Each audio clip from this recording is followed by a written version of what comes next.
Good evening, everyone. Welcome to another bot/exercise related segment from 2MK. Today we are finally foraying into Guilty Gear. After being quite disappointed that Guilty Gear cannot in fact create the type of bots we're used to, and after checking the effectiveness of our bots in other games, including our latest UNIST Bots, at helping us do the required things for Guilty Gear, we've concluded that it's not good enough. We have to actually build certain skills within Guilty Gear which are specific to Guilty Gear. That said, we are fortunate enough to have the UNIST Bots which help us to get used to certain aspects of it. And therefore, our goal is to tack on things that are very precisely specific to Guilty Gear, or that don't get trained as easily by our UNIST Bots. Guilty Gear contains a lot of exercises for the player. They even call them EX, and they have various numbers. And while these are mostly do precisely this, there tends to be a lot of flexibility in how you can choose to do it, and if you don't necessarily set out to actually complete the trial, there are different things you can do because the game will be reasonably simple in its repetition of which things it wants to do, but there are some other reasons why it helps as well. Today, we're going to look at all of the ones that we consider to be helpful in terms of execution, basic stuff that you can do just because of little game mechanic parts that are important to you.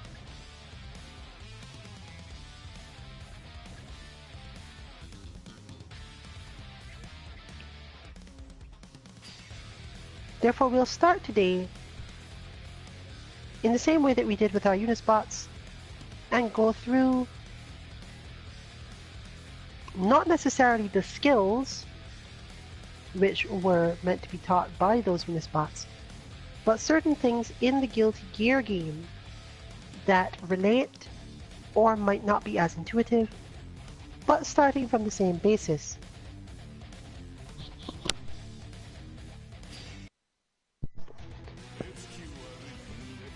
I have on the controller Just Fine and Kansuki Dynasty, and between them they're going to be looking at various characters attempting to do these trials. But bear in mind once again, this is absolutely not a stream or an instructional video as to how to actually do these the way the game tells you to.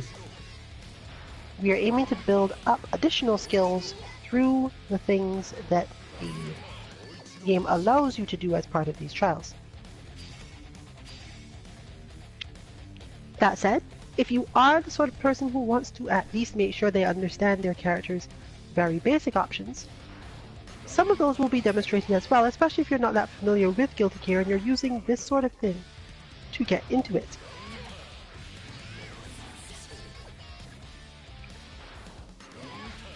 So we're starting with exercise 05, Maze Heavy Slash Drop. The important thing to understand about this move is, at least in this trial, and all moves like it, it's ambiguous which side of you this move is going to be on a lot of the time. This version gives you a large window to see you're not going to get instant air dashed on. But the problem still remains that you have to do this without being absolutely sure how your own execution relative to Mei should happen. This depends on what move you're using to stop her. Usually it's supposed to be forward plus P, 6P. But if Mei is going over you, then it will have to be back, and it will be a little bit harder to do if you're not the type to do it quickly. You can also walk backward at the beginning of this and then do standard 6p forward.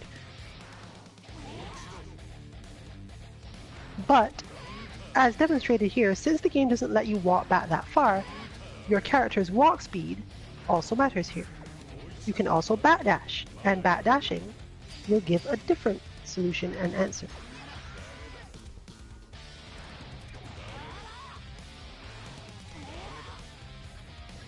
It is in fact helpful to learn multiple of these. The exercise, therefore, comes in two parts. The first, as Justfine is demonstrating now with Baiken, is the grounded version. Recognize when to move forward, how to move backward. You cannot change your spacing relative to the start of this, but it is still important to know all of the ways you could move out of the way and still land an attack. Which brings us to the second half, the air option.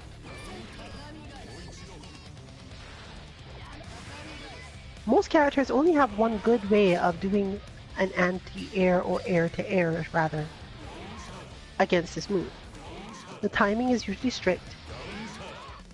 It's difficult to do if you jump straight up or forward for most characters, but a few can do it.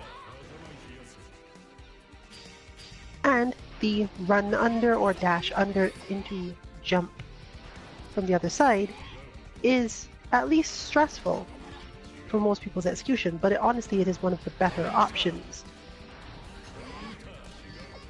Still, this usually requires that your opponent has already started the move.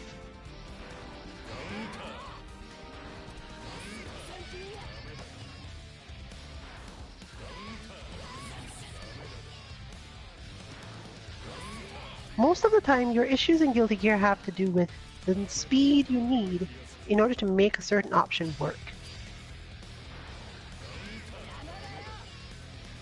Speed, precision, and accuracy are very high requirements for this game most of the time in order to maximize your own performance.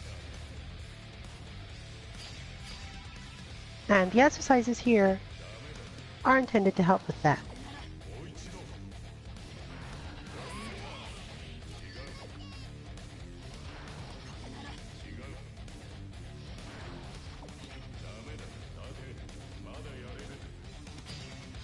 However, let's look at a character that has a little bit harder time with it, i.e. Jackal. Jackal has a slightly harder time with this because of the way her back and forward dashes work. One of the other difficulties of creating bot-style content for Guilty Gear is that there are a large number of characters with extremely different game plans, but not only game plans, often basic capabilities.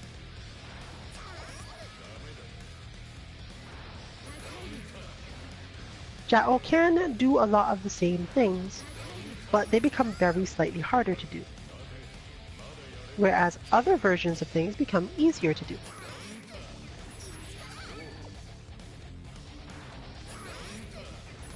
Even then, she's not that quirky as a character in terms of normals. But you can see here that in her case, timing matters a lot more in terms of whether or not she can land a combo, for example.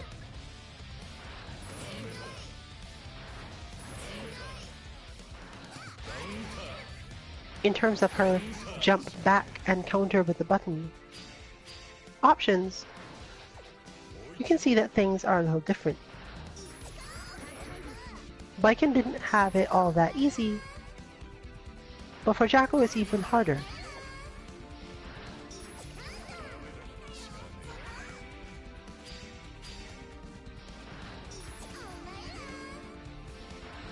You can use this sort of thing to learn not only the range of your moves, but the timing at which you have to hit them in order for them to work against certain things.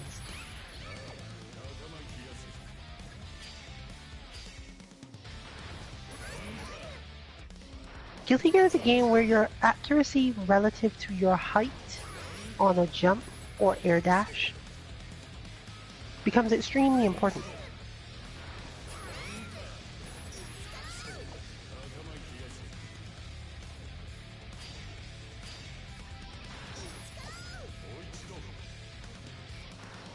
And as you'd expect, that means that characters who don't have as many options in the air like that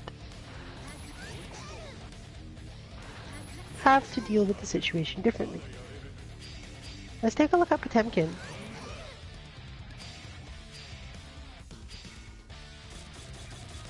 And see what he often does. As we go through the stream, we will be having Just Fine and Kansuki Dynasty often use characters that they are unfamiliar with.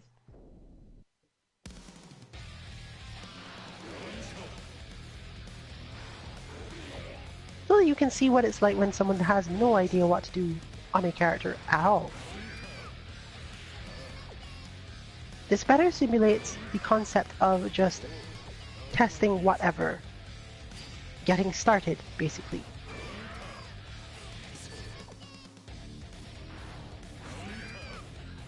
Discovering a character's options, both the strong ones and the ones you need in tricky situations, can help you not only understand how the game works as a whole, but when you face those characters as opponents, even if you're not playing, for example, Mei, you can think of similar scenarios in which you might try to do something to catch an opponent. Finding out what their basic options are through methods like this can tell you approximately how good an idea it is to try for whatever you want to try. If you, after some effort, find it really hard to anti-air cross-ups with a particular character, then chances are if you face that character and do cross-ups yourself, players of your own skill level may have similar experiences. It might be part of the matchup.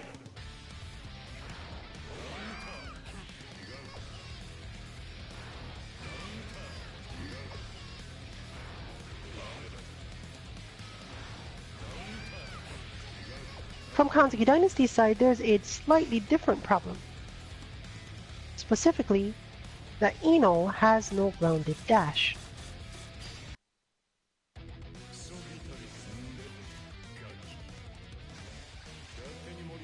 Now, for the more obvious methods of dealing with this, the anti-air, the backdash anti-air, and the jump back air to air, this barely matters. But her backdash and forward dash are completely different, and therefore her forward dash's status has nothing to do with this anti-air.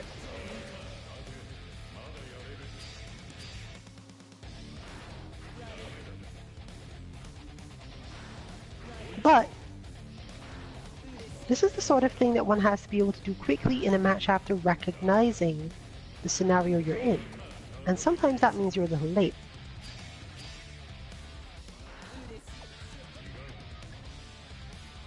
Similarly, she doesn't have quite the same type of air-to-air options, as she tends to have a lot of range, but a very strict directional requirement, meaning that her timing has to be even better than most characters.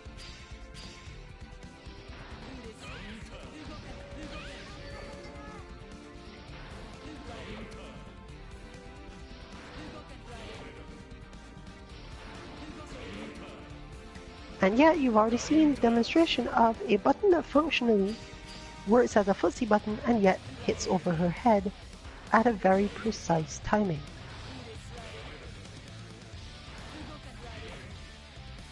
This may not necessarily make this move a good idea to try in this scenario a lot, but if you've practiced it for some reason, it could definitely stress out or surprise an opponent. Or if you simply find that you have no real other options for some reason, you might be able to freak your opponent out by using it. In terms of her forward dash, however, things are a little iffier.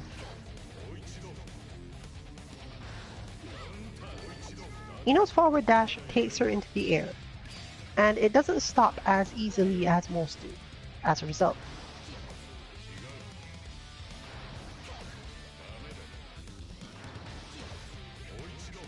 It gives her not only momentum, but aerial momentum, which doesn't have a brake on it. You can't easily just FT or similar. But if you do the exact right timing for it, it's more of a hop than a dash, meaning she can in fact land and still do something. The question is, which something? Because there is that delay, she has to, instead of trying to jump the way Biken would, she often has to stop and do a grounded attack.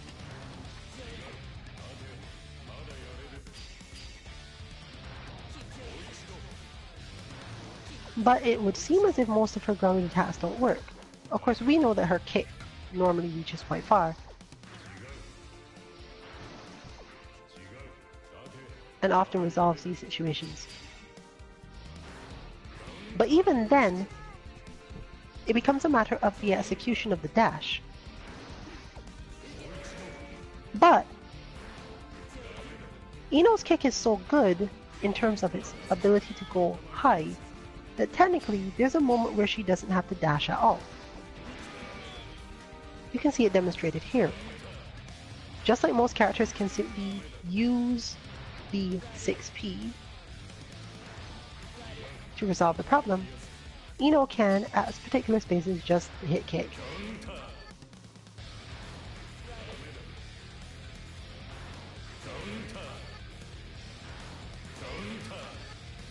And this can be important because sometimes you don't want to hit just 6P because of either proration or the way it juggles the opponent.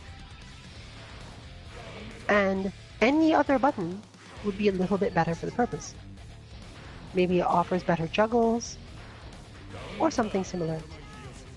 I don't think this one actually does, but that's the sort of thing one tries to learn about your character through exercises like this one. When we do put these on our website, they will probably not necessarily share too much of a page, and there will be a lot more talking about each of them. But since we are looking at this from the perspective of multiple different characters who have achieved the same thing, that is probably where the majority is going to go. In terms of the actual explanation of what you can do, that's not as likely to wobble about. We will go through one more set with Ino and then have Kansuki change to answer.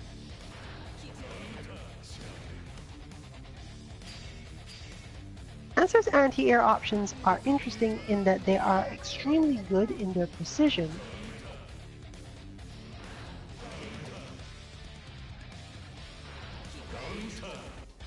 and not particularly hard to time. But they require a lot of awareness. If you make the right decision from the beginning, you have a lot of time to confirm that you've made the correct decision and then execute it, which makes the trial a bit easier.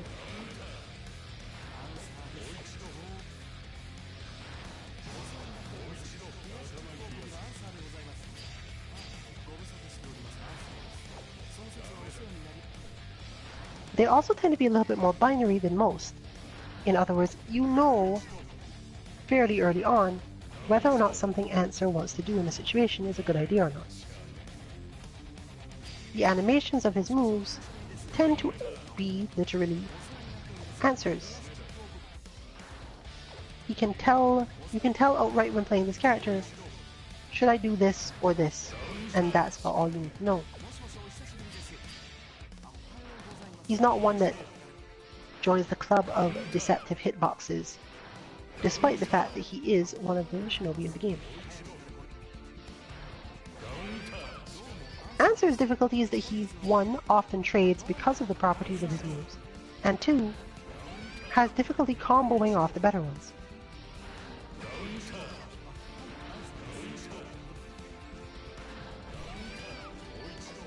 His moves tend to cover a lot of space, but they also tend to stay out for a while, or have strong knockback. He's often a footsies-ish character, which is usually why you end up like this. It helps with balance. But it's good to bear it in mind if you play a similar style of character.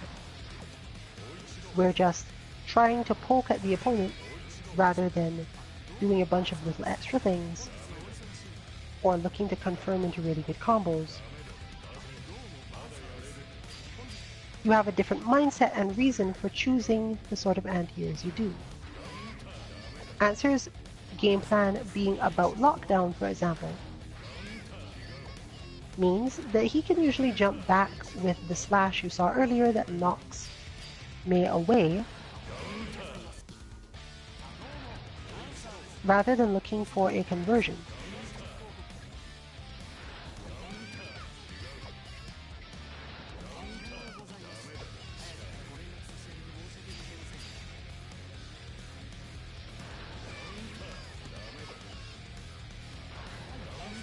And, as Kansuki Dynasty demonstrated earlier, he shares that incredible high kick with Ino.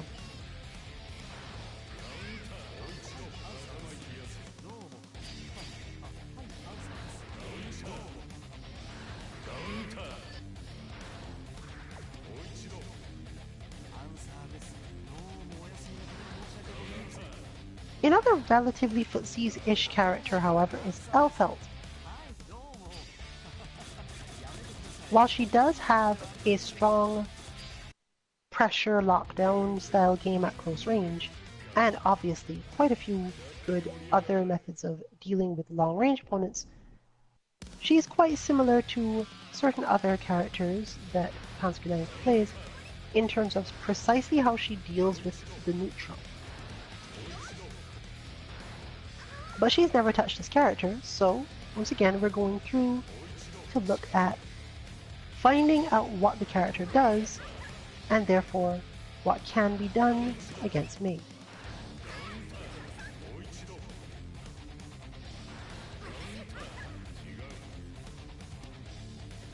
Note, for example, that unlike Answer, the button here does still knock Mei away to an advantageous position to Elfelt.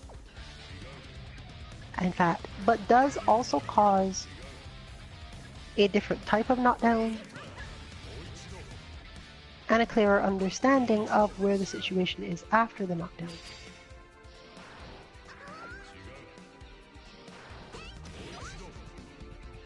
Other things like the dash under or the walk forward into a kick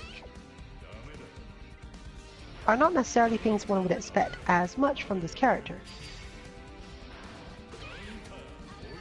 But she should still have most of the backdash related options,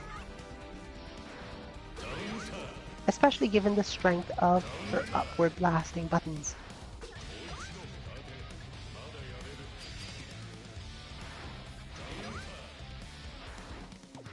Meaning that for her, in many situations you would just want to backdash, even though her backdash isn't technically far. Sometimes that's what she wants. Seeing the opponent's situation, she backdashes relatively quickly, doesn't go that far, but uses very powerful straight up style attacks to deal with the problem.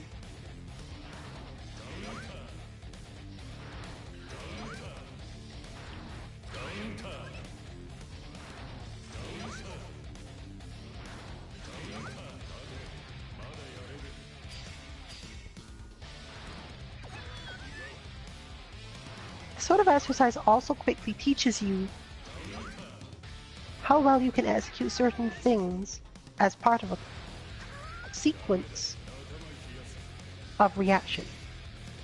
Guilty Gear is a game where you must often take one action first in order to make the next one correct, even on defense.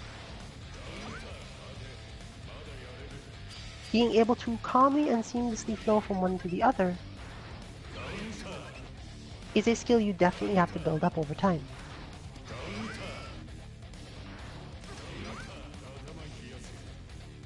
Characters with invincible reversals like Kai or Sin can absolutely use those against Mei's drop as well, but even they should probably practice a little bit, even though we won't be doing it here, due to the timing of those moves and in certain cases how far forward they go, causing them to miss this character's drop attack.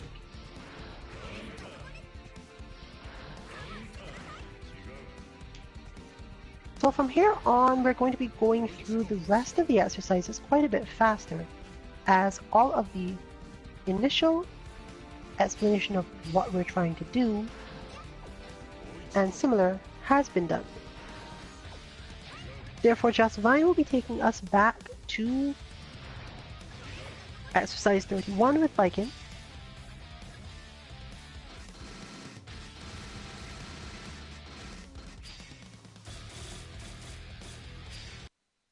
And we will take a look at our alpha in a different way.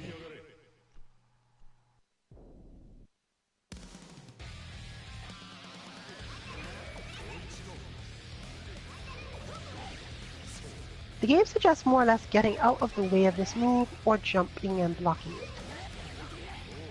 But we're going to either backdash or forward dash to avoid it.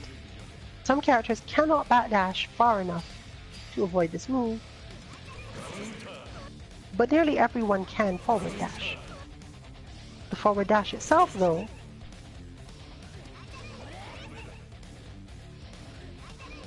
can be tricky in terms of actually punishing the move after. Mostly, one must wait until Alphet has actually started her move and is on the way down before actually even trying your forward dash, or you're likely to miss or have a problem with the way your inputs are entered. Doing specials after this becomes particularly difficult. But the main thing this helps you understand is how well your mid-range normals deal with certain situations, and how well you can combo out of both your mid-range ground normals and your longer ranged air normals. We suggest focusing primarily on the grounded ones, but it is still good to use this to get a good idea of what the air ones are.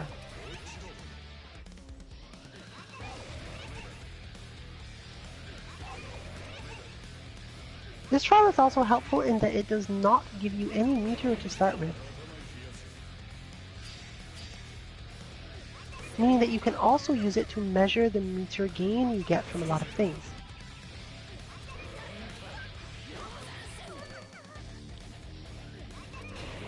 In fact, the combo only ends, or rather the exercise only ends when your combo ends, meaning that stretching it out as long as possible will help you learn some optimization of moves that you can do with no meter and combos in the flow of it. As long as your opponent can tech out, the trial is over, so it has to be a real thing. This applies equally to the ones you do when you dash under.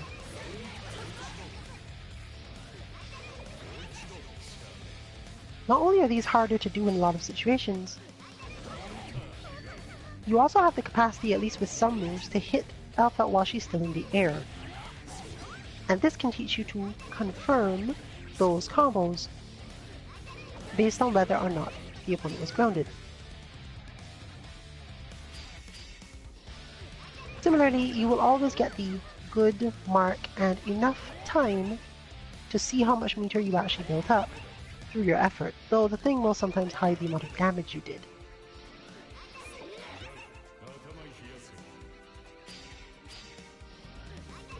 This may seem fairly simple, but it's generally quite hard and is very different by character, which we'll demonstrate by switching to Jackal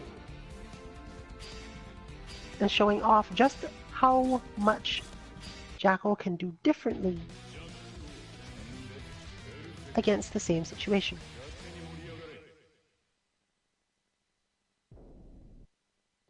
Her execution is somewhat harder, but also a little bit more rewarding. Once again, the character is starting with no meter.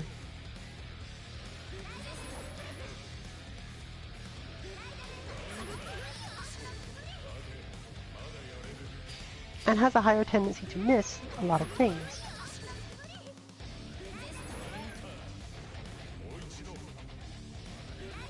She can choose to send the opponent flying in one direction,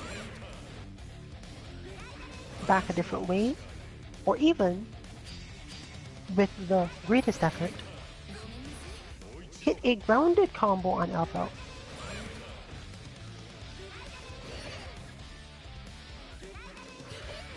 With a forward dash into a particular move.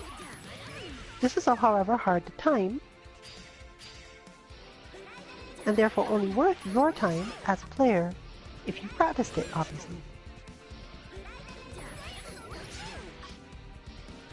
A heavy understanding of your character's options and the ability to stay calm about them is a high requirement in Guilty Gear.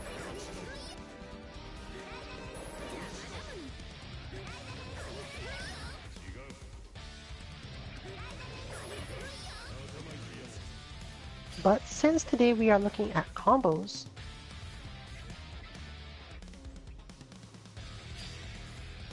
I'll have her look at another character that she basically has no idea how to play.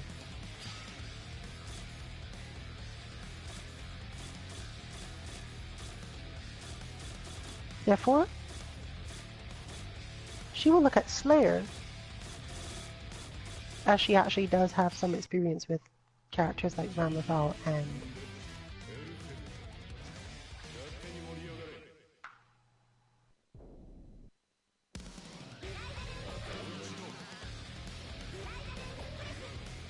there we go. Slayer can often use specials in this situation because they do tend to combo into each other, but it still isn't necessarily what you'd want, and he has the benefit of both a variable forward and backdash and an invincible one, but he does not have the benefit of being able to easily stop where he goes. Similar to Johnny and Eno, one must actually measure distances and decide when to do certain things.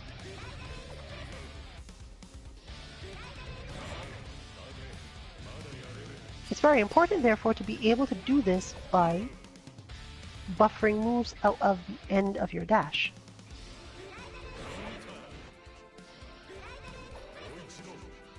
As noted, she doesn't know how to play this character and therefore is doing the same sort of exploration as a new player would have to do. Hitting buttons and thinking, is this supposed to work? Am I just not fast enough? Is that going to combo? Sometimes learning that certain positions, even though you think the button will hit, due to the hitboxes, it causes Elfelt to be successful instead.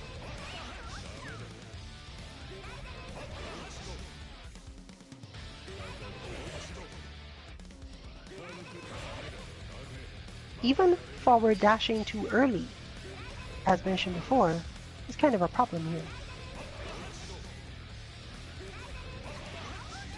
His jump back air hit options are not necessarily much better either.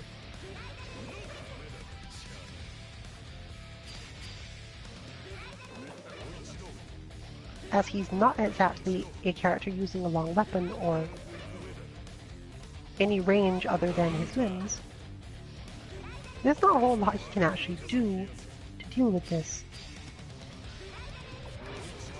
A few characters, for example, need to neutral jump in situations like this one.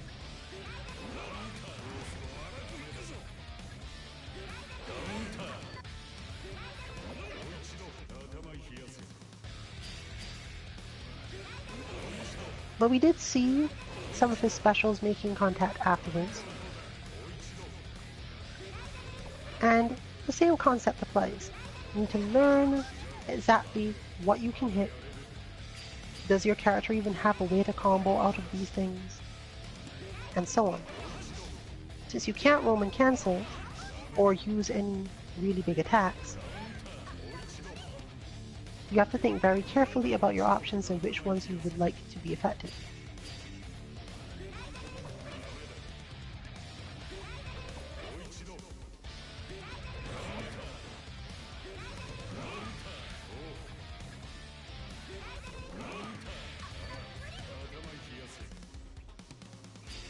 You may be surprised fairly often, and we suggest paying a lot of attention to it. Which moves you can manage this with if you dash exactly the right amount at the right time. It is easy to get the impression that you can't do certain things in this game because they just wouldn't work, and by poking at this, you'll quickly find that it shifts.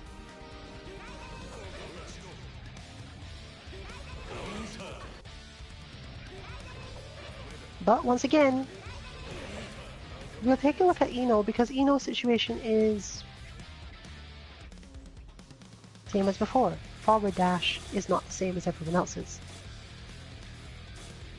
Unlike Mei, who was coming down from directly above and could be hit with a lot of things, Elphelt is a very specific timing to do a lot of this, and Elphelt is definitely attacking in a way where if you miss, or sometimes even if you do it basically right, you get a clash or similar instead.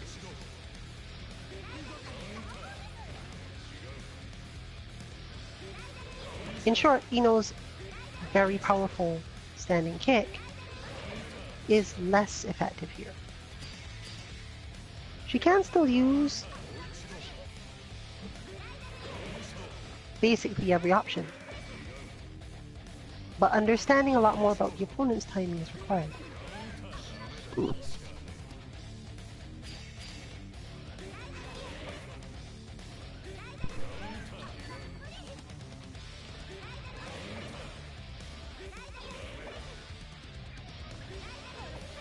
The fact that her dash also takes her slightly upward into the air shifts how effectively she can do the whole dash under punish thing.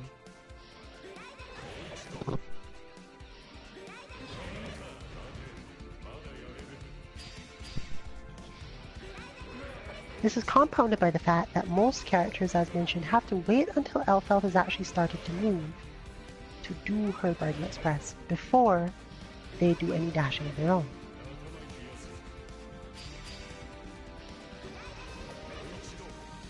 Ino is one of the few characters who basically does the dash immediately because she needs the time to drop back to the ground. And feeling comfortable enough to dash with a fair amount of franticness and then just relax until something else has happened is, in our opinion, something that doesn't really come up in games other than Guilty Gear that often.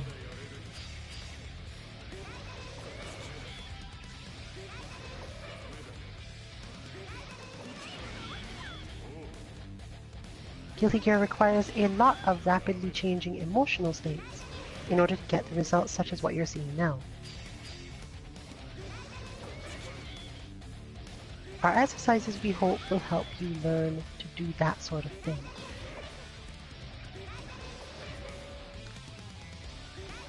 Answer has it even harder than Ino. He has a lot of ways out of this situation, but most of them don't really hurt Elphelt much or discourage her from doing it. The CPU version of Elphelt is going high into the air before it tries this move. Players don't have to go quite as high. And they also often have other things going on. Part of the reason it's important to be able to tell when to jump or dash in response to things Elphelt is doing is because she's capable of setting grenades on the screen to make sure that even if you decided, okay, I can anti-air this, or okay, I can just block this, there's still something else to be worried about.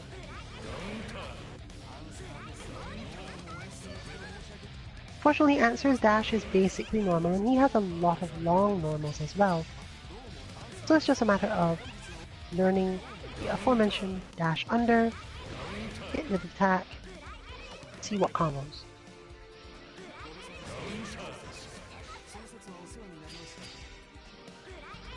And the difficulty is once again managing to dash exactly the right amount, calm yourself, and then still do more things after. But as you can see, he is a fairly footsies character and therefore should be able to do this most of the time. He's also, however, a character who does a lot of advancing moves, which means that sometimes his timing will work such that he moves himself back into Elfelt's hitbox and causes a trade.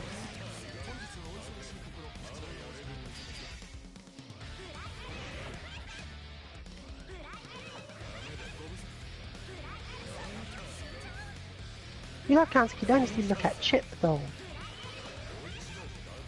Chip is not strictly a footsies character, by most people's standards, but he's surprisingly capable of it.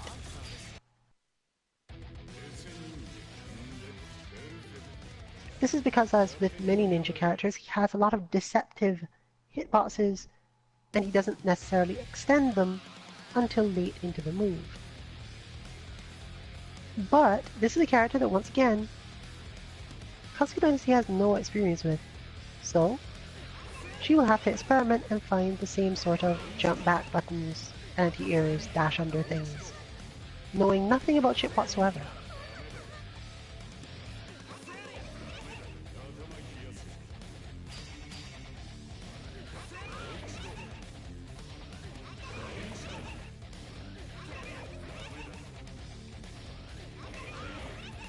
That said, our primary suggestions as to how to do this, which will be on the website when we release these, are mainly with the jump back button and seeing if you can combo anything off it, and if you can't, you may want to do the dash under so that you can at least get a combo, especially if you're being pressured in the corner, since jump back options are often not the same in the corner as you have nowhere back to go, or you simply have slightly less back than you might expect.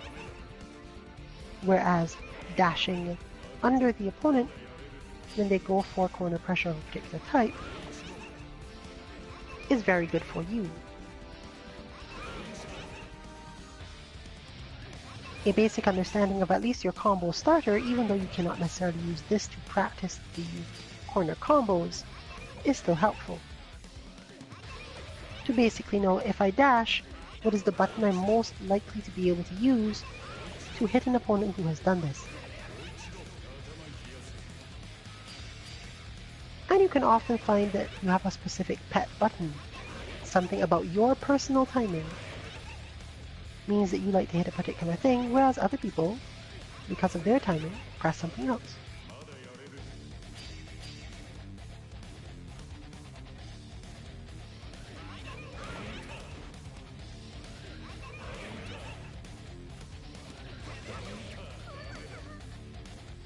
Chip's another character who really can't dash out of Elfelt stuff as easily.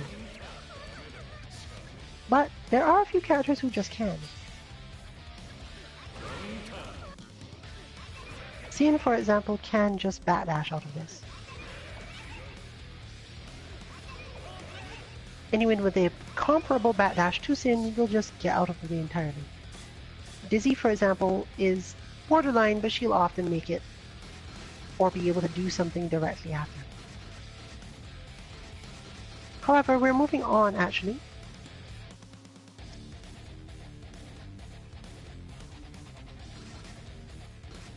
Back to 30.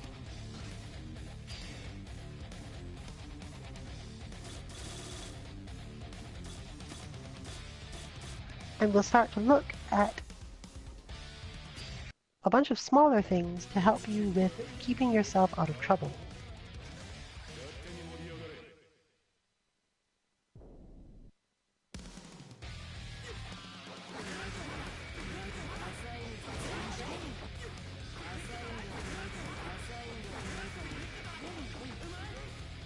You can treat this as simply learning defense.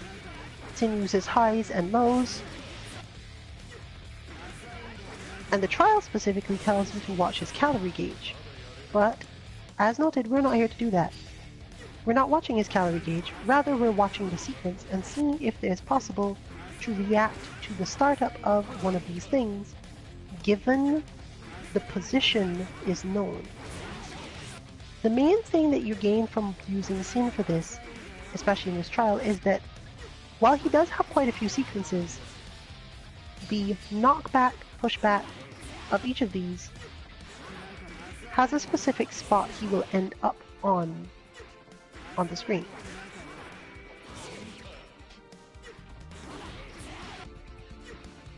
And while it would be difficult to learn in total, you can definitely start to learn your mid-range normals.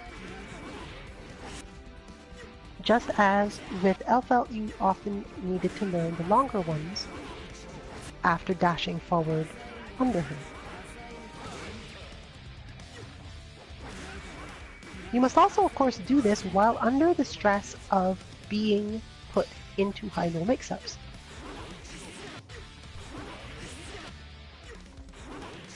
One of the important things to do in this test is to figure out whether or not you have any buttons that seem as if they should be too short but seem to work.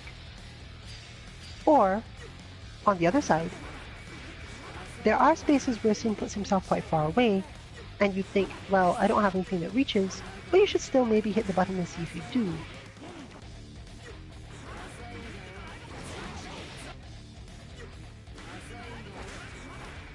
Measuring the distance of a move by just standing a certain distance from your opponent and hitting it is helpful, but it's not usually as comprehensive as this sort of experience. An enemy in motion is more stressful to the brain in terms of recognition, as well as shifting your timings so that sometimes you feel as if something should hit, but your opponent has actually already started to move, bringing them sometimes closer and sometimes further away.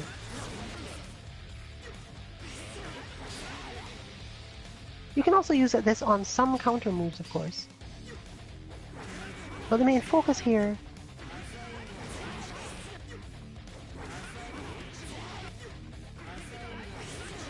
is to learn to hit normals that you are not sure you'll hit for one reason or another. If you don't think your crouching kick will reach in certain spaces, try it and see what happens.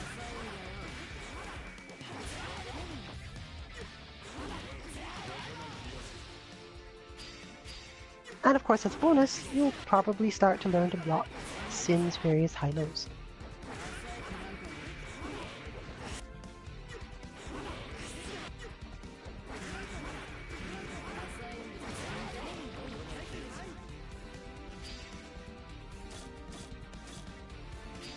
In fact, for some characters, even Elk his slide can be interrupted and stopped.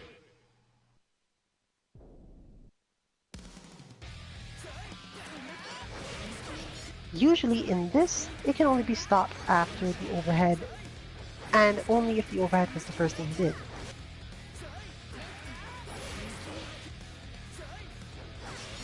Some characters can only punish it if it was not the first thing or if it was done out of beat driver. In the end, your goal is to simply find where your character's normals hit, and to do so without just hitting the normal immediately.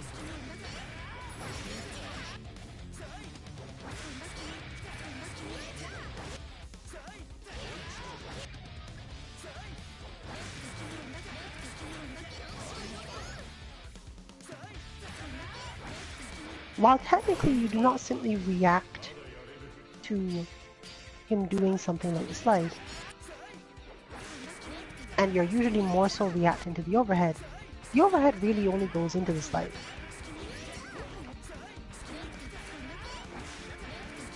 The question is more so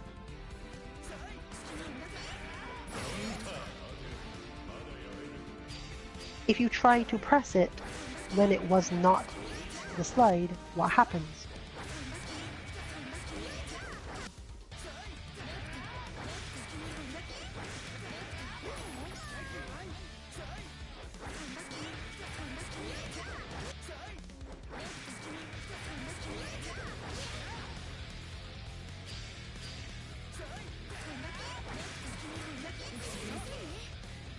From Just Vine's side, we will probably have her look at May when she's done poking at Jacko's options.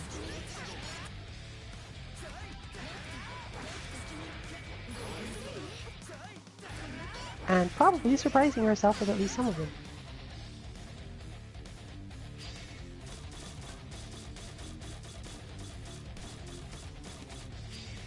Take those surprises and use them to gain confidence in your character and their moves.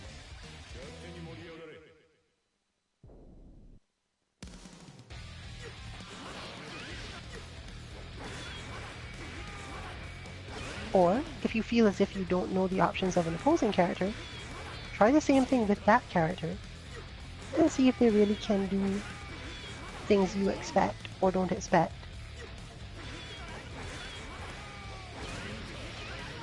To help you come up with your own game plans. Particularly if the character you play is the character that is controlled by the CPU during the trial.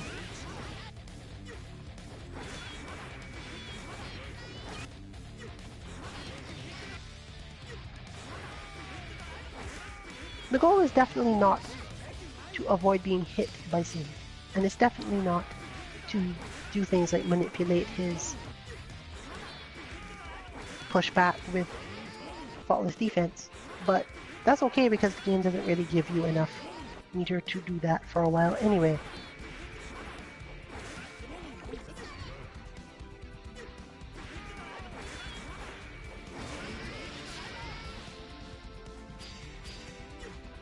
You have to be able to adapt from basically the worst possible situation, and sometimes your only option to do that is to be completely confident in a normal that will help you. Or at least to be able to look at the situation and think, oh, I know why that was the wrong one to hit. I remember or can see how that spacing was not what I wanted. You don't want to be surprised too often.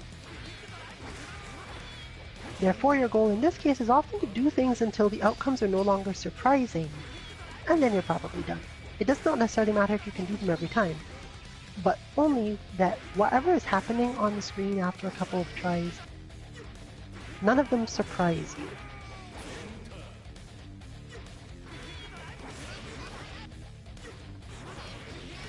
Ino's relatively strange startups on a lot of her moves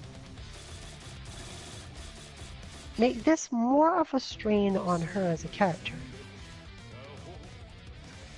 A lot of the way that she deals with these situations has to do with getting out of them entirely, but if you're trapped in the corner by Sin,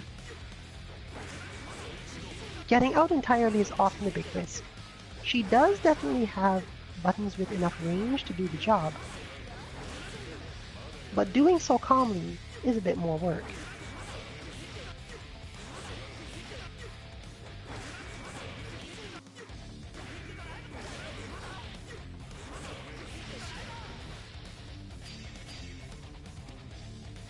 This sort of thing happens not just as the result of the player's style of defense, but simply the number of things they need to keep in mind in order to make their own character effective.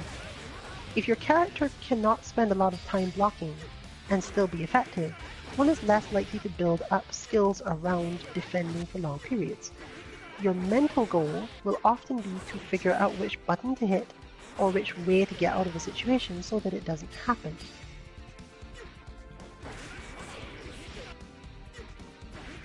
Whether or not you're getting pressured is not usually the point.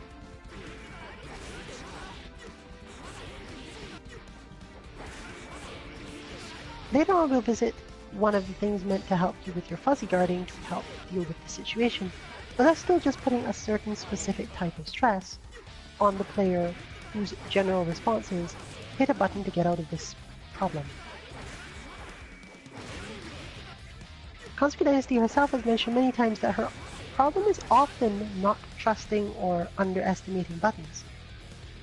So this is a good exercise for her in this case, as a lot of the game in Guilty Gear doesn't really indicate quite as cleanly as most people would like whether or not the button you want to use for a purpose is actually going to do the job. Ino's standing kick, for example, is capable of stopping Sin's slide, but it doesn't look like it should.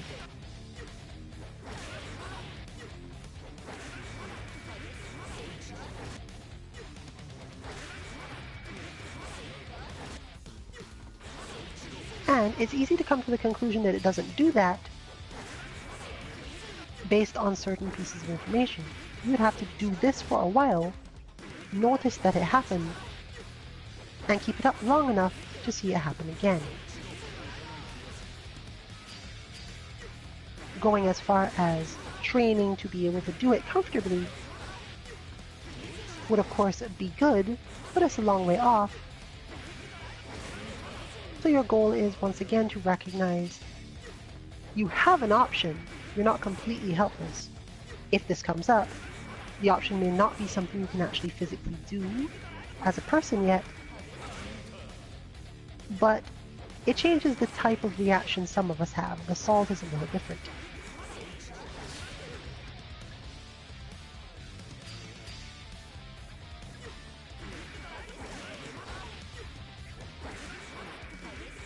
She has various crouching moves that are just as effective, but again, are only really working if you can manage to defend well enough to do them while under the same mental state as usual. Let's move on to answer though, because it's a lot easier to do this with answer. But at the same time, even more stressful most of the time. Basically, your goal is to find your mid-range normals and look at the ways they hit situations you wouldn't expect them to hit in, and make sure you have the ability to hit them to stop people who end up at certain spaces, even though you are being pressured by high-low mix-ups or something similar.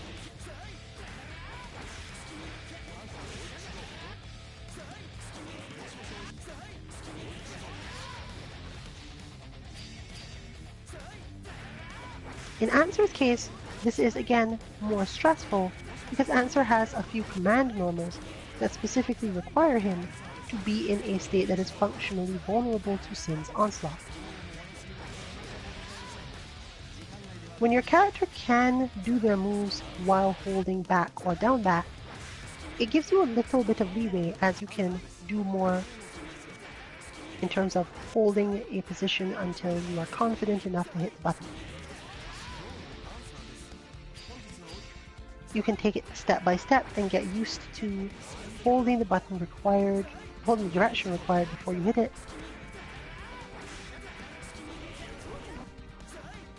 And so on. But if you wanted to use a long command normal in order to do this, or even something like a special, you would have to be confident enough to look at a situation and decide, this is the situation which I'm ready to hit, and therefore I don't need to block.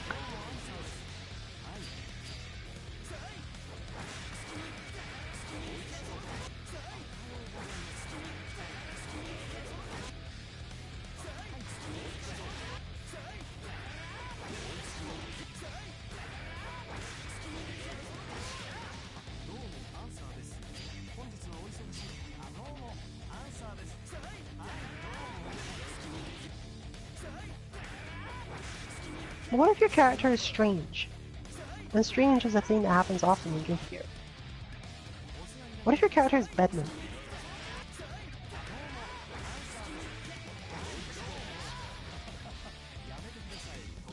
We will have Kansuki Dynasty take a look at his options for this.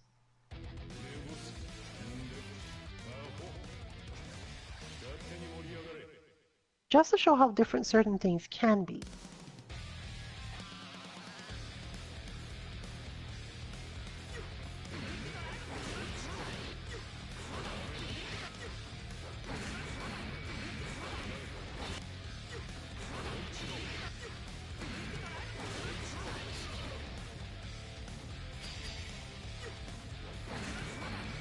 Previous experience with a different character can help to understand where in the block string to press something, but this will only help if you actually know what to press, or just feel you're going to guess at it and hopefully it'll work out fine.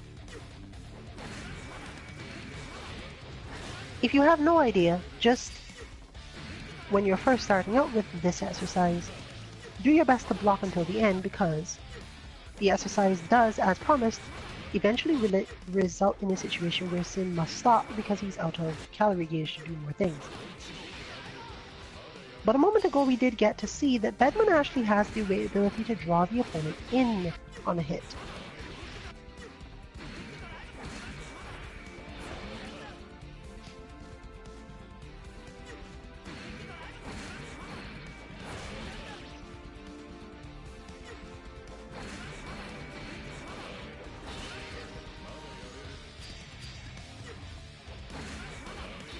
And depending on what you want to do, therefore, discovering this button as an option means you may have learned a whole new way to play certain things.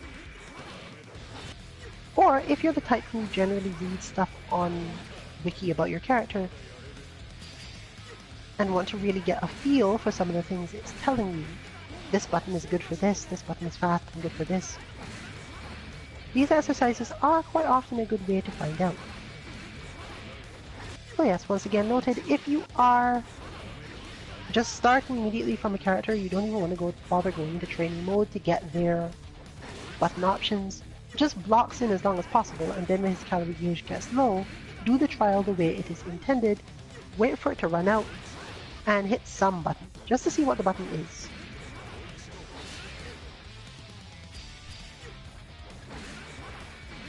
There's always the possibility you'll be surprised by even a character's basic punch. Axel's 2P, for example, is quite a long button.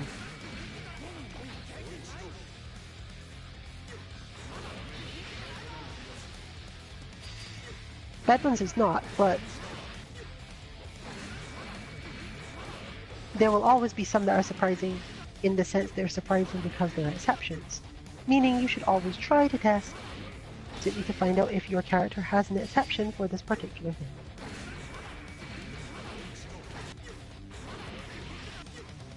For short-range normals, we'll go back to Baiken with Just Fine to look at exercise 32.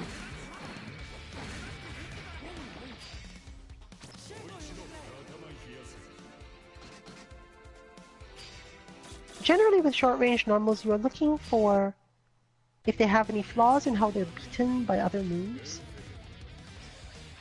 if their range is too short, or if they have too much pushback or combo very poorly or don't reach after faultless defense, stuff like that. So in terms of learning stuff related to those, we have Elfeld again.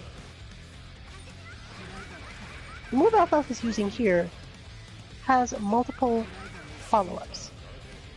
She can, once she shot you, basically poke you once with a punch, which will beat nearly everything you do.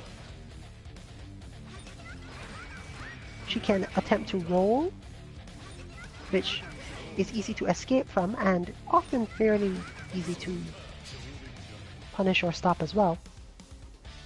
And she can go for a hit meant to thwack you upward, which is hard to escape from, but often gets hit by buttons. The thing is that slower buttons don't do so well. You can also use this to practice simple awareness. Watch and see if you can recognize what has happened, especially if you can just say, even after you succeed, yes, I know which thing Elfeld just did, and therefore I know why I defeated it.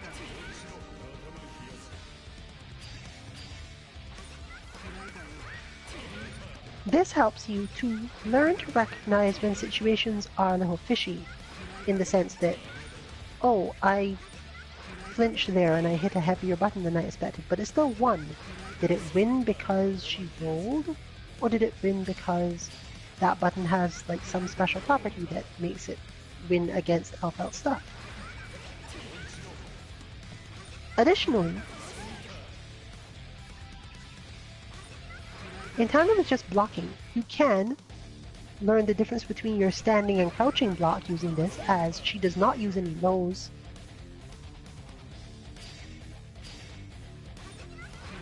And the two do have a different amount of blocks than a hit stun. And you can also learn the differences in the pushback offered by your green block faultless defense.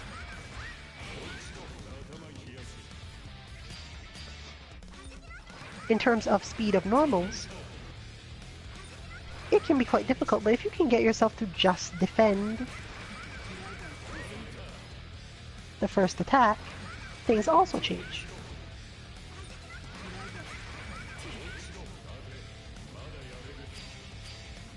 This actually has a more complex version. When Elphelt uses the roll, you can jump forward away from her. In fact, jumping forward against Elphelt is one of the more important things to become calm about doing. This is not the situation in which you generally want to jump forward out of Elphelt's stuff. It will get over the roll, but it will lose the other two things. However, getting over the roll could be an entirely useful thing for you, and if she shoots twice, you can often get out, even if she goes for something beyond the roll. Not only that, you can get her back into the corner, get practice, get some of those corner combos that we were not able to do before when facing her, and get some idea of how to stay calm in those situations. But let's check Jackal, because she has a different way to deal with this. Jackal's entire game plan is to get away from everything she can if there are any minions available to help her.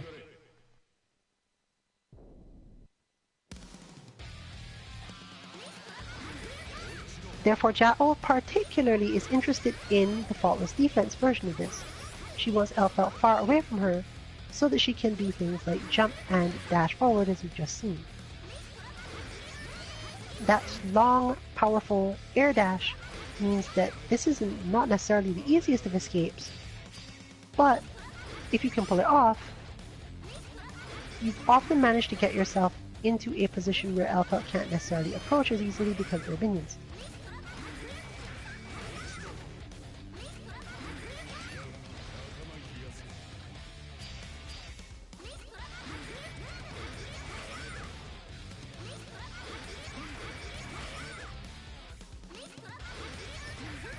The game does start you off with just enough meter to do the FD. And you can also use it as a quick way of learning how fast your FD actually disappears. I.e., if you just stand there and green block everything, how fast do you run out of meter to keep on doing it?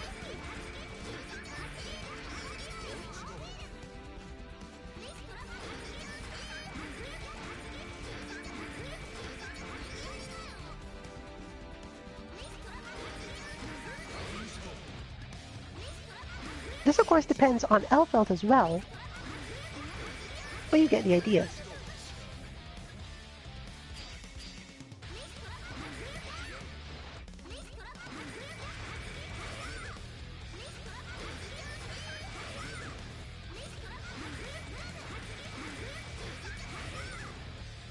There are other ways to deal with this, such as blitz shielding out, and for certain characters, invincible forward movements.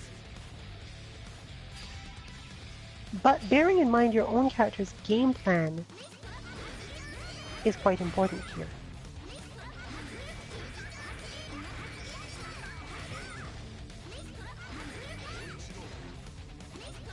Let's look at Leo, for example, who has not only multiple different ways out of this situation as a whole,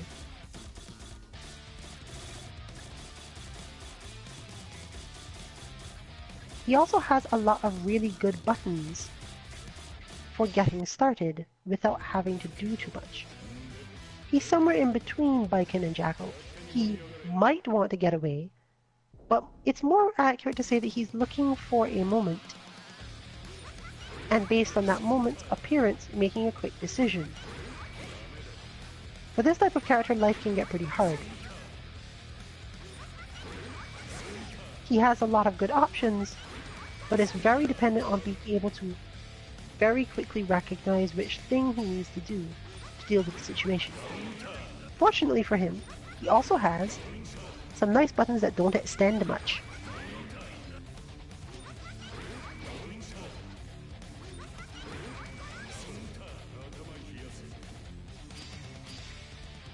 Therefore, a lot of what he does is based primarily on recognizing whether or not the thing he wants to do is going to reach.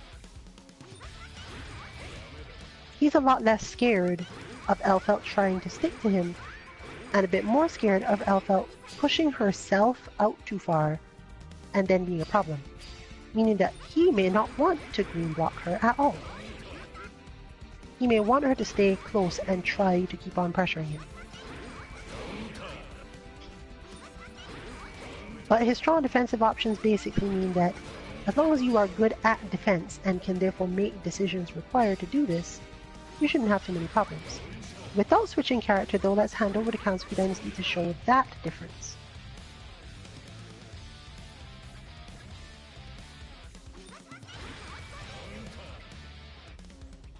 She should be equally unfamiliar with this character, but plays from a different mindset overall.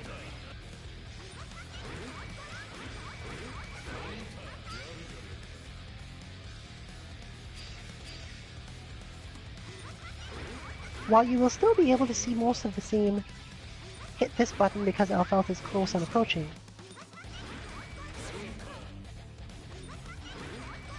you're also going to see a different type of blocking, and sometimes, depending on whether or not Elphelt continues shooting, some ranges and outrange problems.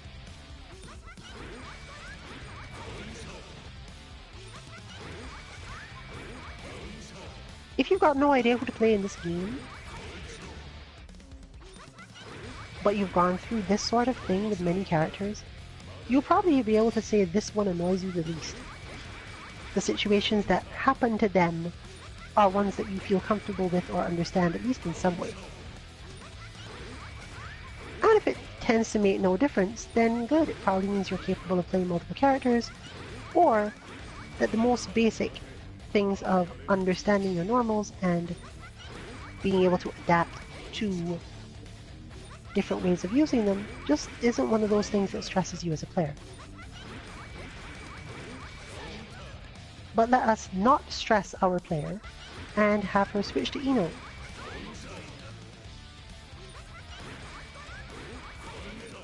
Ino has less options in this space than Leo, obviously. She has shorter buttons in many situations, and slower buttons in many others. Much like Jackal, a lot of the time, Ino wants to get away from Elphelt. She's not an easy character to combo. She's not a character that you really want to be doing moves that she can block and then get herself started. But let's start by the usual poke and counter poke and try to get out of the situation similar to what we were just doing.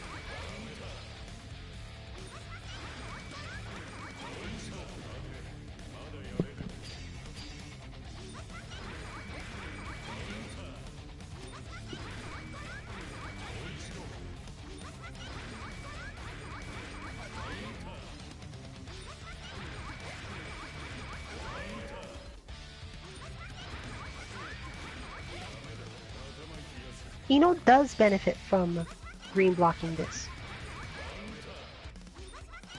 Even though she's not necessarily a character with super long range normals of her own, she does benefit from Elphelt being further away, in that she'll often trade, or at least feel more comfortable overall. The trade is not often in her favor, as you can see she does get staggered quite a lot of the time. But mid-screen, the stagger is a bit more space, and therefore less stressful. What Ino generally wants, though, is to get out of this scenario entirely. And that brings us to our most complicated method for doing this.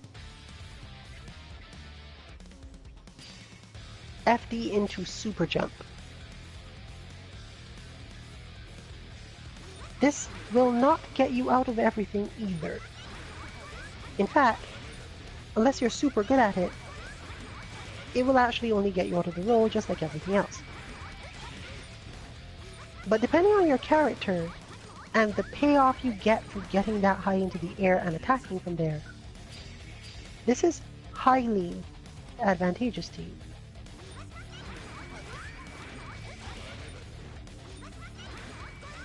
The execution for this technique is very hard, as you must tap down. You're basically tapping back, tapping down, and then tapping up. And sometimes you're trying to tap up forward specifically. But this is worth learning for quite a few characters. And to be able to do it out of defense while not really specifically helpful against Alfeld, at least not in this particular form of her pressure, can help you in a lot of situations. The comfort to do it is something that's hard to build up though, and therefore the exercise is available for primarily that. Choosing the moment to do it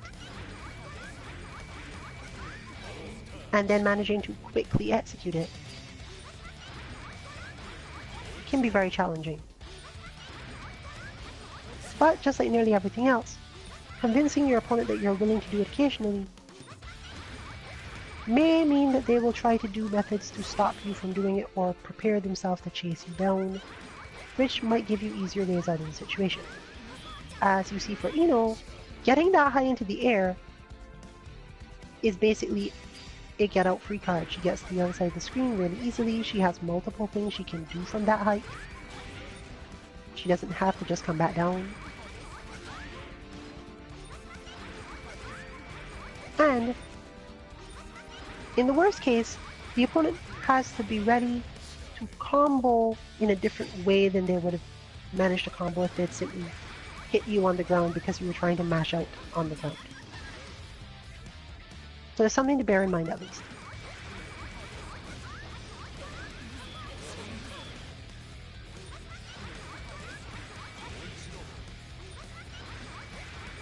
Dancer has more trouble with this, but is harder to chase.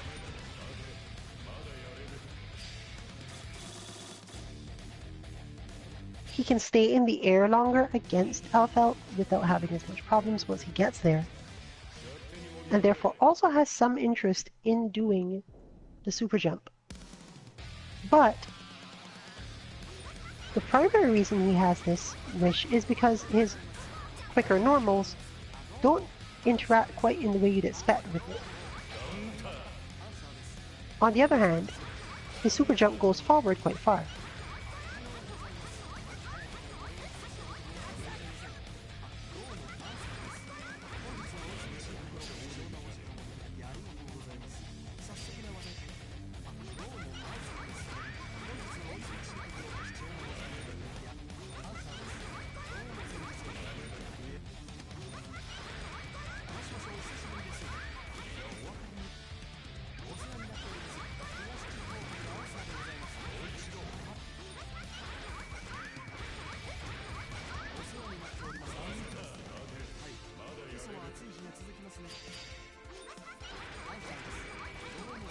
As demonstrated, you can also use this to practice not quite instant air dashing, but defensive air dashing.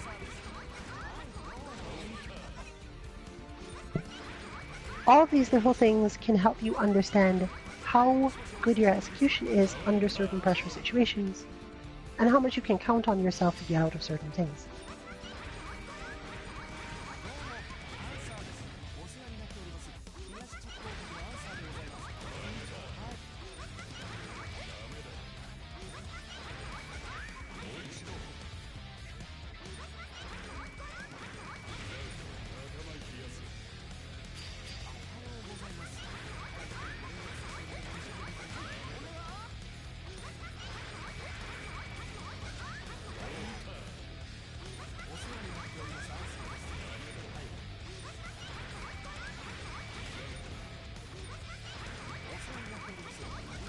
But with all that covered, onward!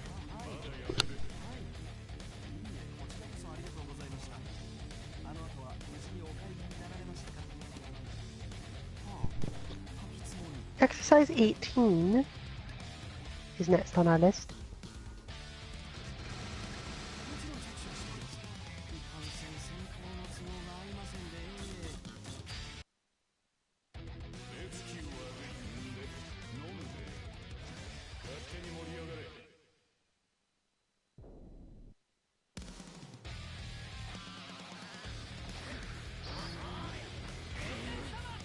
This one is back to our much simpler ones. The game tells you to find a strategy against Axel's forward heavy slash, but we're not using it for that. We're using it to learn some cross-up stuff. Specifically, all you have to understand about this one is, after Axel's kick, jump up and forward. This will help you understand certain things about your character.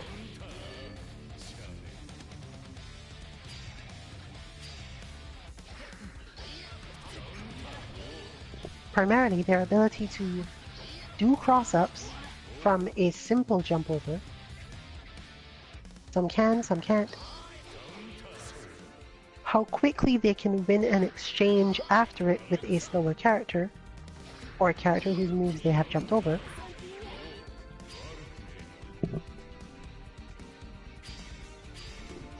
And, as you can see, it's also one that lets you try some combos. But, once again, doesn't give you any meter to do it with.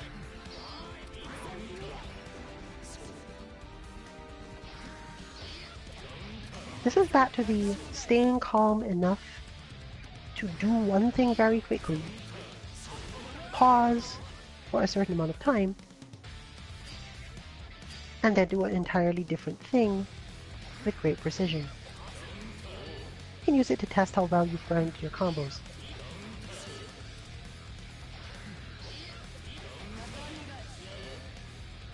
Jack O's situation is slightly different, for example. Viking is mostly just going to jump over, land, and try something once she's landed. But in her situation, she's got a lot of good combos that start from things that she can easily do at that space and timing. Jacko's combos from that space and timing are a little bit more difficult.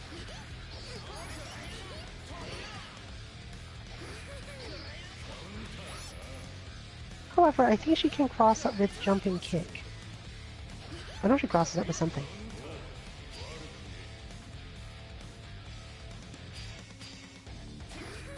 But even if I'm wrong, the point is to simply check, can your character in fact cross up in this way?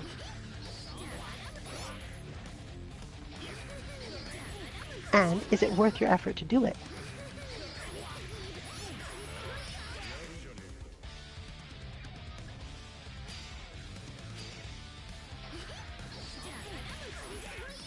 It's good to learn your hop out combos,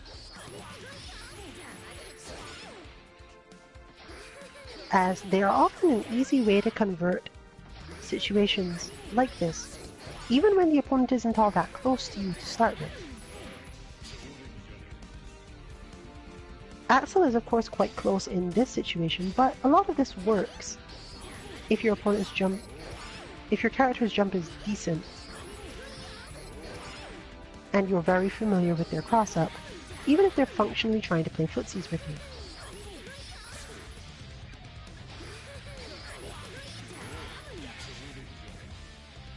Since it is hard to tell and difficult to counter, particularly if the opponent is trying to poke at you with the sort of move that's relatively easy to jump over, you can do this often just before you reach the corner, if your opponent is pushing you back, or if you're low on meter and can't afford to FD something to get the space you normally do, but your opponent is used to you doing that and is trying to maintain their pressure, for example. Anyways, as for this, we will go straight to Ino and skip over any demonstrations of other characters, as it's really not necessary.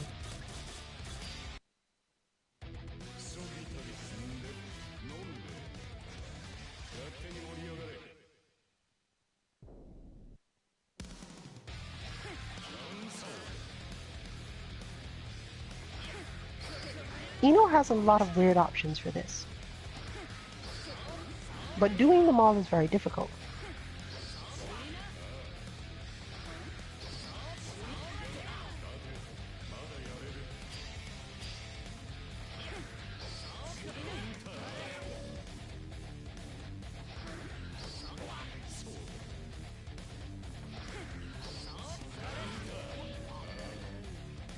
She's one of the characters most capable of instant jump, different weird things.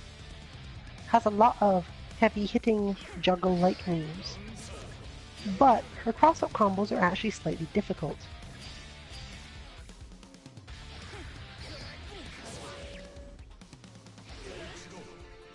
The way her cross-up attacks land mean that executing the perfect follow-up to them can be a chore, at least for some people.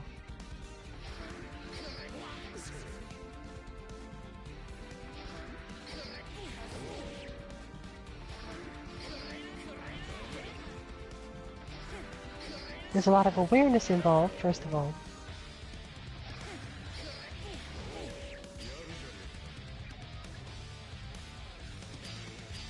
And a lot of understanding of whether your opponent had the option to block or not.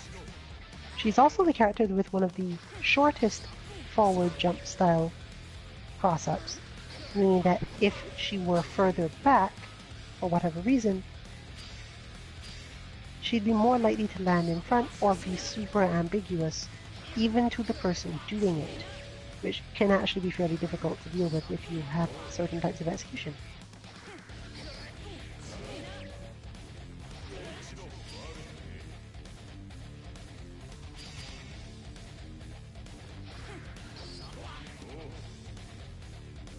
Answer is unfortunately no more straightforward in the matter.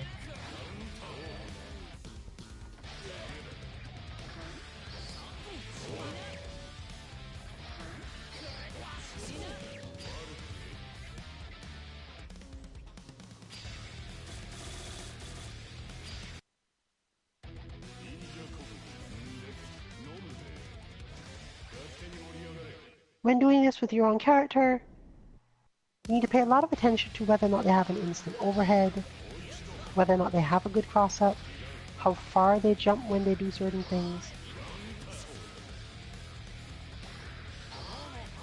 where they land and how much hit stun there is on the opponent when they do cross-up if they can, whether or not they have good options for quick buttons from the other side, or if they've jumped particularly far for some reason. You may not need such a quick one against an opponent whose quick buttons are all very short.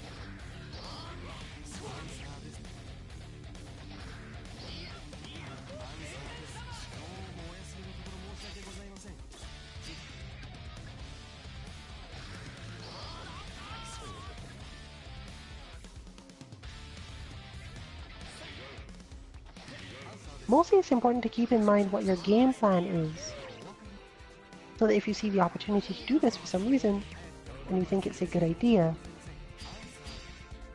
you know what your aim is.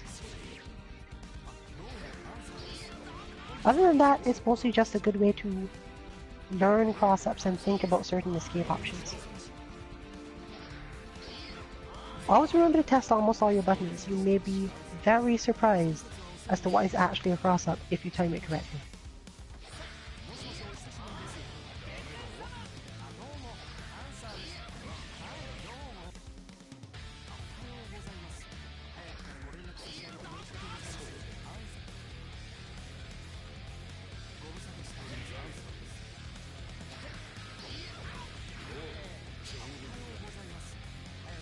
But moving on, once again,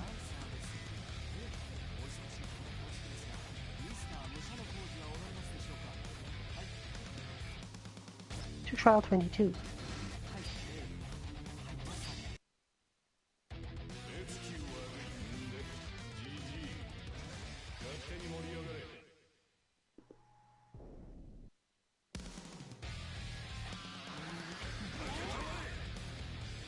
A similar test of execution, but this time we're talking about a level of comfort from defense when you feel as if your opponent's string is going to end. The game wants you to block this move and punish it. The exercise we suggest is to block the first two hits and then backdash out of it.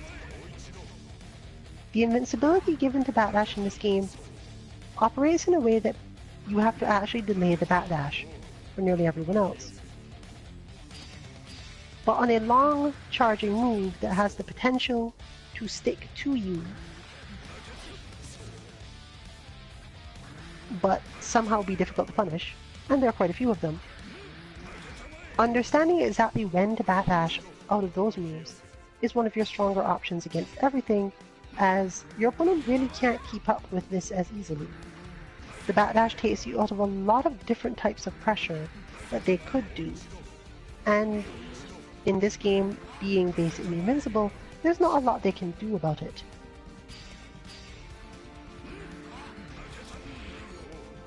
We again don't have too much to demonstrate here. You can hit more buttons after it and see what happens. Most of the time your buttons will hit, but that's just going to be an extension of the other part of it that's actually worth looking at. So, onward once again to chat O, and pointing out the fact that different people have different distances for their backdash. For the most part, you shouldn't have any problems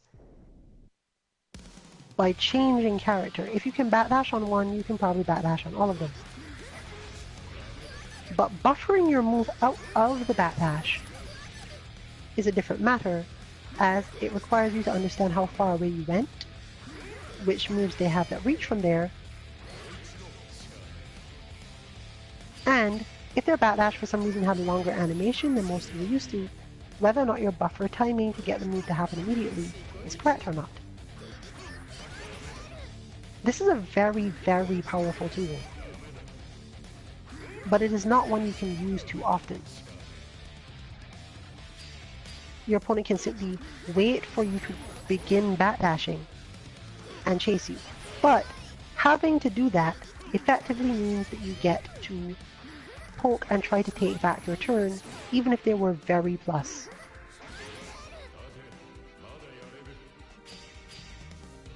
Similarly, they could just keep on hitting buttons, but for the most part, the way that these games work is, if you were holding back, your opponent kept on trying something that was effectively a block string or frame trap, and you attempt to backdash. With the rhythm that most people use for backdashing, you just end up staying blocking or just defending. IB, instant block.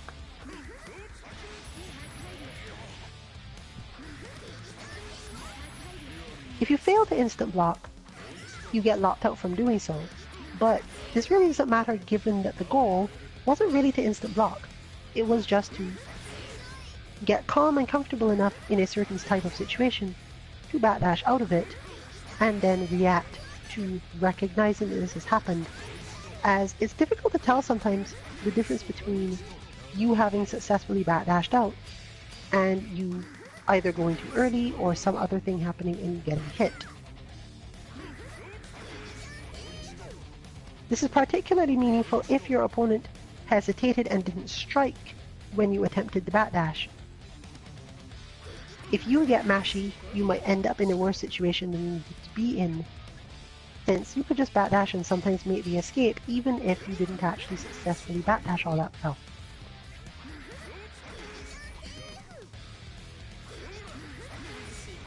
Back jump is also useful for this, but because the back jump is not invincible, you can see what happens if you try it in this version. Most of the time you don't even get off the ground. Holding up back is a very strong tool for certain types of defense. Grounded attacks cannot be blocked like that in this game, but you can also green block. In this case you can't green block, so you have to get used to it.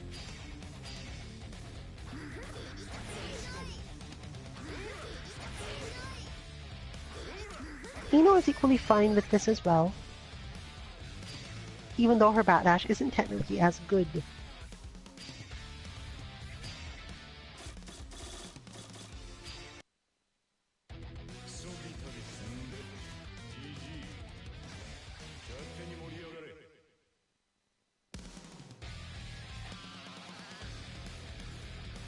The key is always be calm to do it.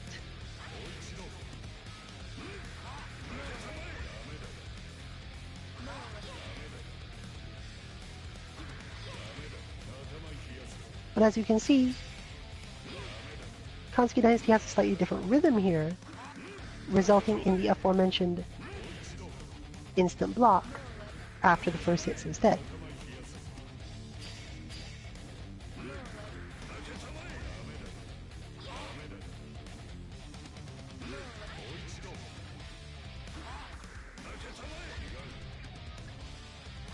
Again, this is not a technique to be just using against all pressure. It usually requires the opponent have a fairly committed move that doesn't have a specific type of active frames to catch you even after you've gotten that far. But there are quite a few more of those in the game than you might think, and it works decently well against certain types of long button pressure where the opponent is attempting to stagger you and make you want to block long enough that you flinch and don't check them when they do a very advantageous but long startup move. This isn't really about specials that you're trying to get out of, it's just the easiest exercise for teaching it. As you get a lot of very clear feedback about what's happening here. Answer has a similar situation. He and Ino are, after all, very similar characters.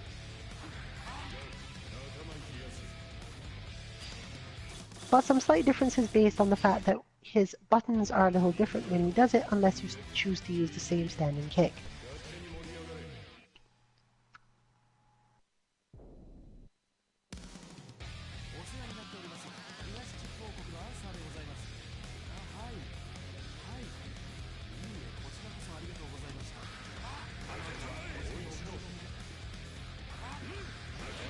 With all of those principles mentioned,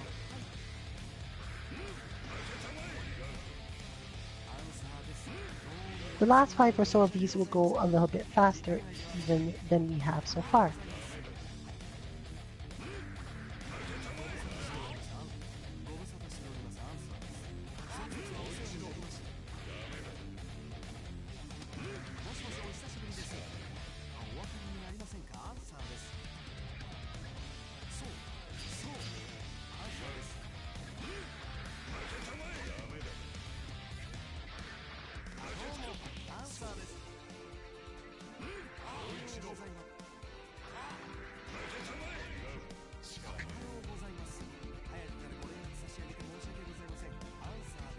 This is also good for showing you just how a simple change of what is on the screen can change your feeling of focus or the timing you believe you need for something.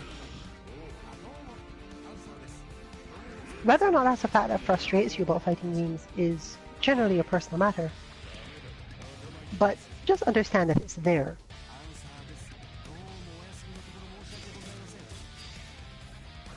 And with that, we'll move on to number 23.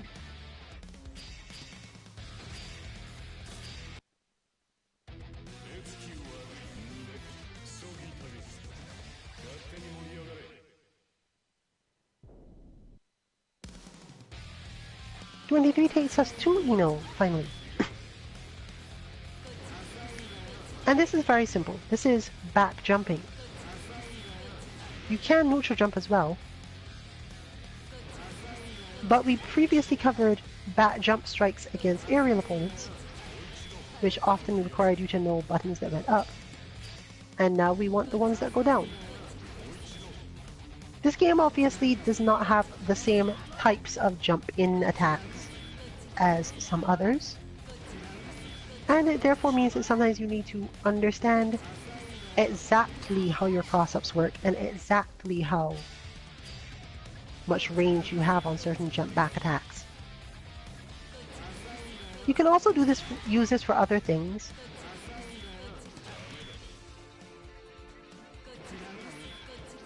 In our testing we discovered, for example, that biking can just, at a certain timing, hit dust here, which is a good way to get the actual trial completed, the managing to deal 100 damage, and use it to learn your dust-related stagger combos.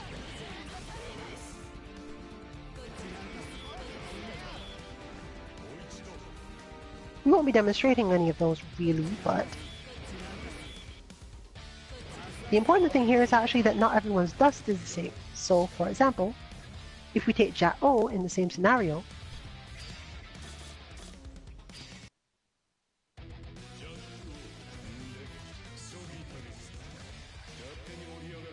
we don't get quite the same result.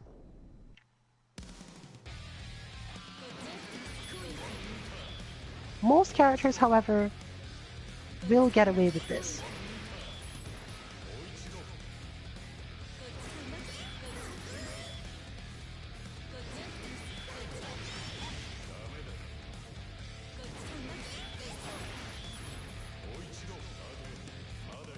And those that don't usually have some other way to deal with this sort of situation. This again is not really about Ino, this is more about getting off the ground as an option, similar to the Slayer situation, except that for whatever reason, the move won't let you just backdash it. If you try to backdash just away from Ino's second attack here, it depends a lot more on your character, whether or not you'll make it.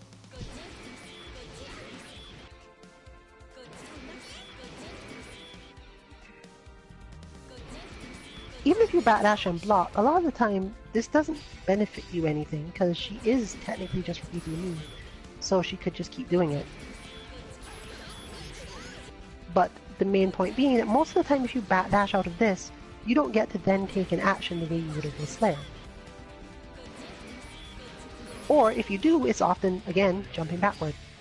Some characters can, and if you time the block correctly or certain other defensive things correctly, you actually can just backdash and be fine attacking. But it's still helpful to know because, again, not every move is this one, but some are still better dealt with by jumping back and hitting the opponent on your way back down, seeing what you get out of that.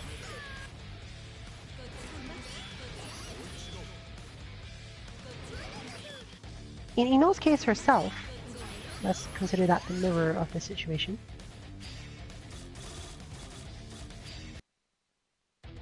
We mentioned before that Ino's aerial attacks are often very precise in where they hit on the screen. And there are quite a few characters like this as well. Some of them are also slightly slower in exchange for being more powerful.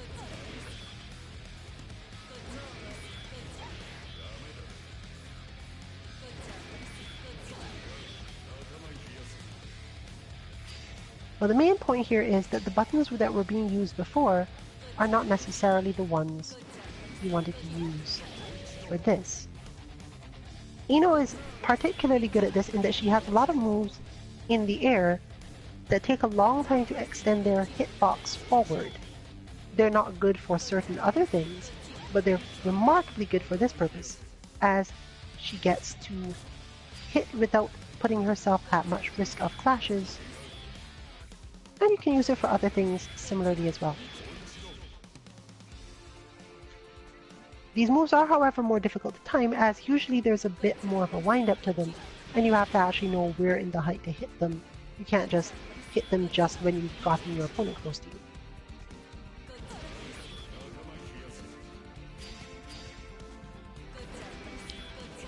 Escaping from certain types of pressure using these options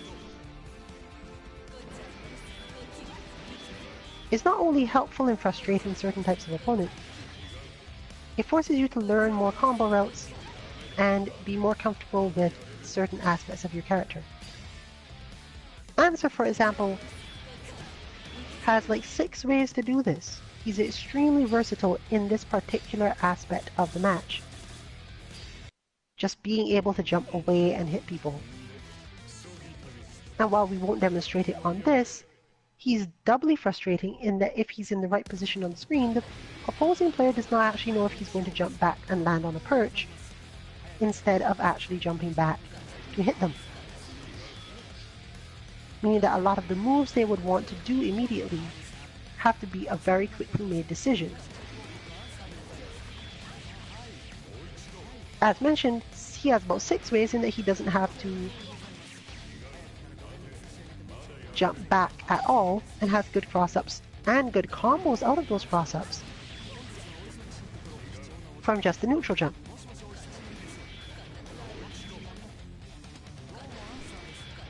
This further compounds the idea that this character might just drop back down on your head instead of actually trying to escape you, and when he does so, it will actually hurt.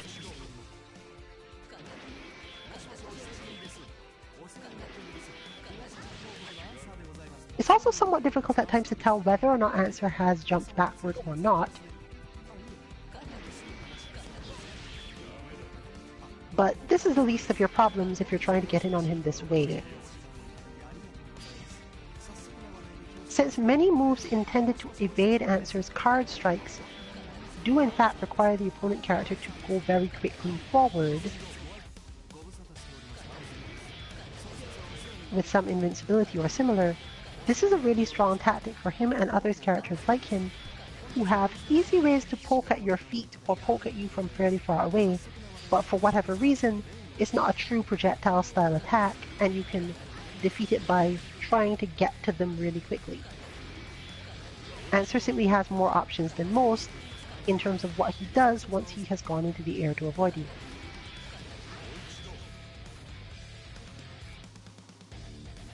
Moving all the way therefore to exercise 35.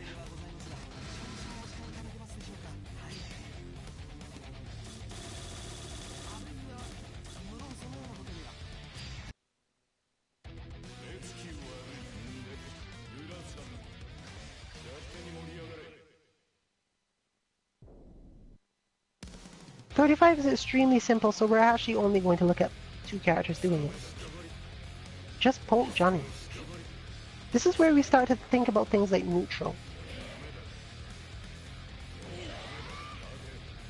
Poking a character to check their dash is a very important thing to be able to do in the game.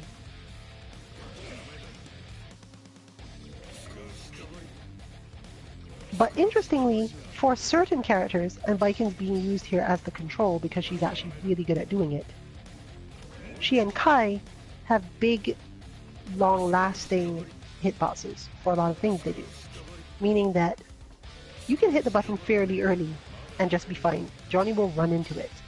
This is true for a lot of characters for very specific buttons. But Johnny is a character where you don't want to be just throwing out buttons randomly because he might not actually dash at you. The longer the button you hit, the more likely you are to be whiff punished, and in Johnny's case, if he whiff punishes you, you're going to take a lot of damage. Your goal therefore should often be to do this with the quickest button you can, but the quick button you can do it with often also has a short range, meaning that you have to time it even more precisely.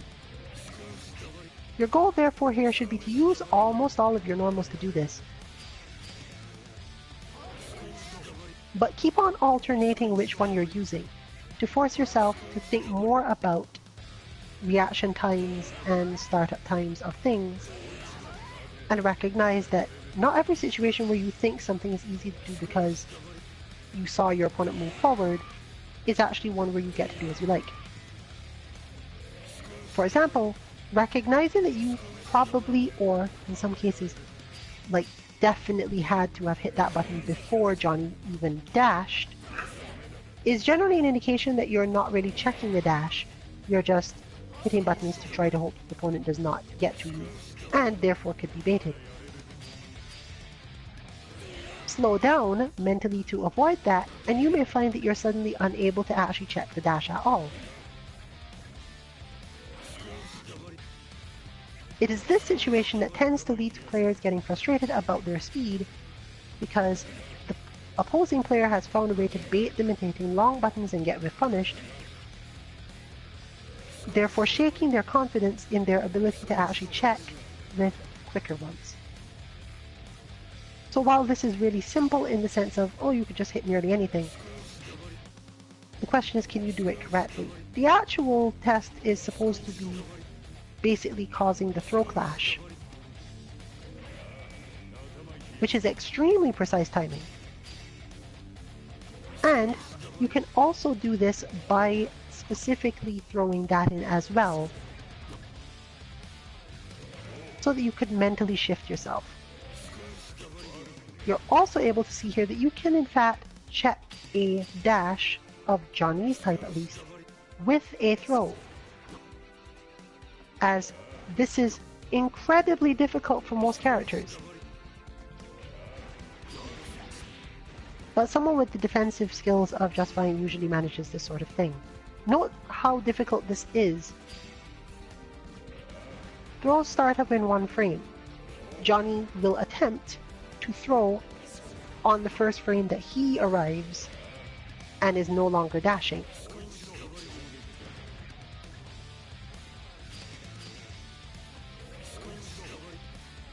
If you're familiar enough with frame data and Guilty Gear mechanics, because it's not as simple as I've just described it, while this is not the hardest thing in the world, you can see how it's a little bit difficult to just do this throw particularly.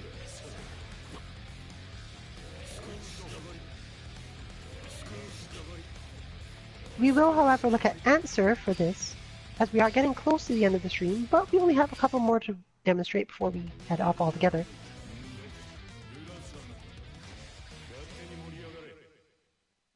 We may cut off the bonus at the end as a result, but the others are also similarly short and just a matter of minor explanation, so maybe not. Once again, answer can poke with a lot of things to prevent Johnny from getting in, and mainly you just be trying to work in different ones. He has good range, and he doesn't extend much for Johnny to get the grab as easily by grabbing the outstretched arm or limb or whatever. This is a thing that can happen, though it doesn't necessarily happen that often.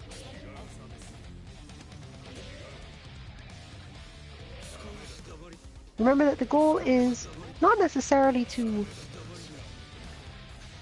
say that you only actually reacted to the dash, but you can learn to get closer to whatever your character needs to do as the equivalent. As your goal here is just avoid whatever it is they want to do.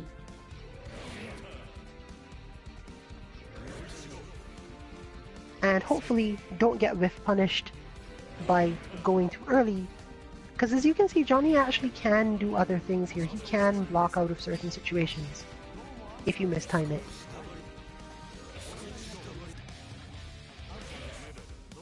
So give it a few tries and see what you actually end up doing.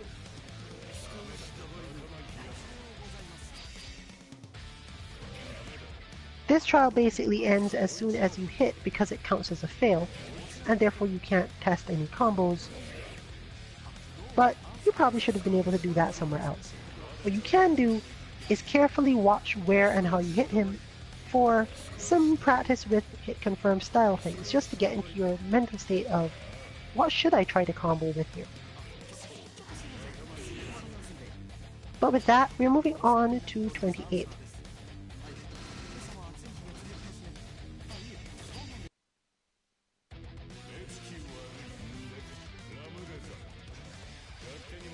This is another extremely simple one.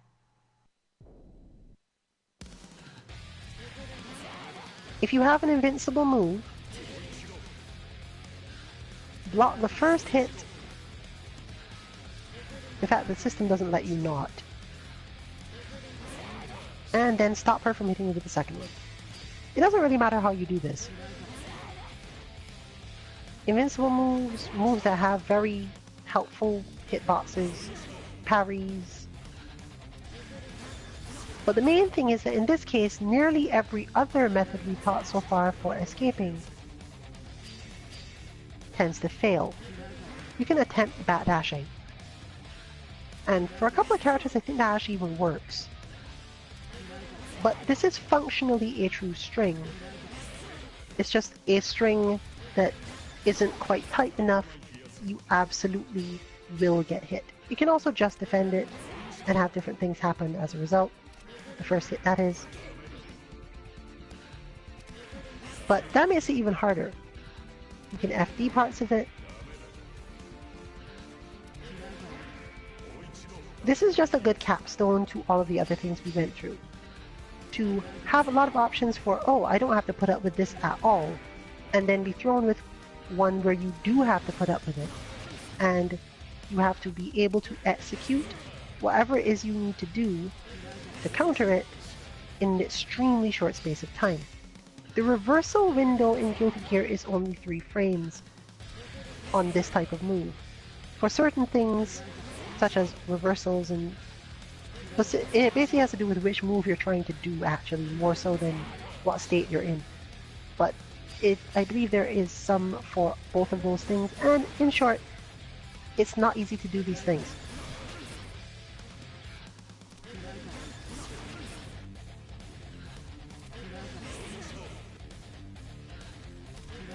Answer, on the other hand, can still parry this, but the way that Answer's parry works relative to this move is iffy.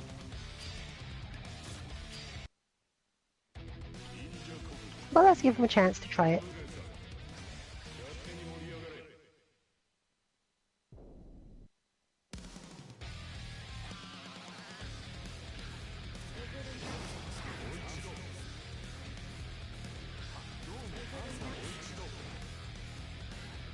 As you can see, because of the recovery of this move, even if you did parry it, it doesn't necessarily help you.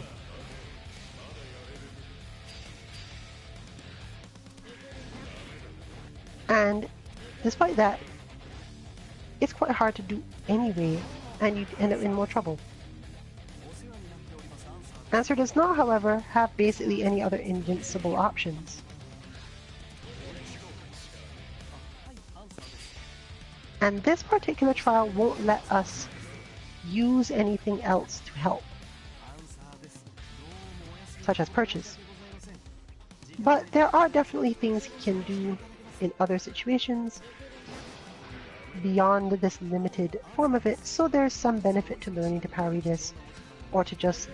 I think he can hit some button, but I don't remember which one, because he's slightly strange that way. Here we go. Many characters can in fact hit something, but characters with the quote-unquote evasive hitboxes tend to have a better time of it. It's a little bit easier to do for them. So bear this in mind when testing, as just checking this attack can be somewhat hard, as it comes up from the ground and will mostly stuff your nose. It's not as if you can just duck under it.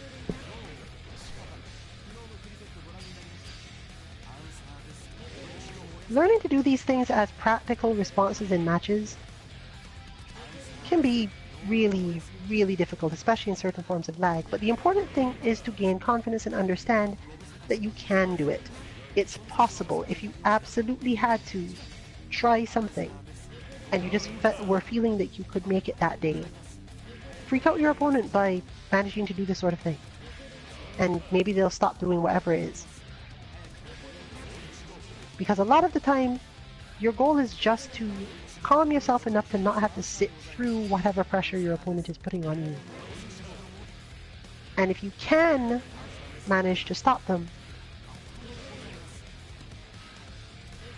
they may rethink the way they're pressuring you, or they may assume that you can't do it every time, and therefore keep on trying it. But then at least any training you have done would probably come in handy.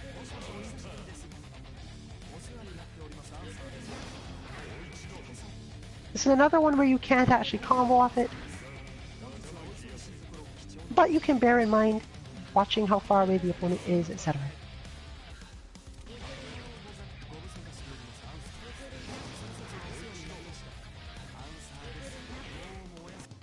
Now to number 20 for a quick look at fuzzy guarding. This is absolutely a just Vine demonstration, and we will not have a different part of it. This is a Venom thing. It's not specifically about Venom. The skill being learnt here is to understand what fuzzy guarding is like, and the various ways it can be achieved, and what it helps you with. In almost all fighting games, the standing versus crouching block has some difference. In Guilty Gear, it is multiple differences. If you stand block something, the situation is different than if you crouch block it, like from the moment you blocked. What you're seeing here, therefore, is the act of blocking this move such that the little dive cue that he does sometimes doesn't hit you. However, if you stay crouch blocking when you do this, or crouch block immediately, which is often something you'd want to do because he can just do the low afterwards.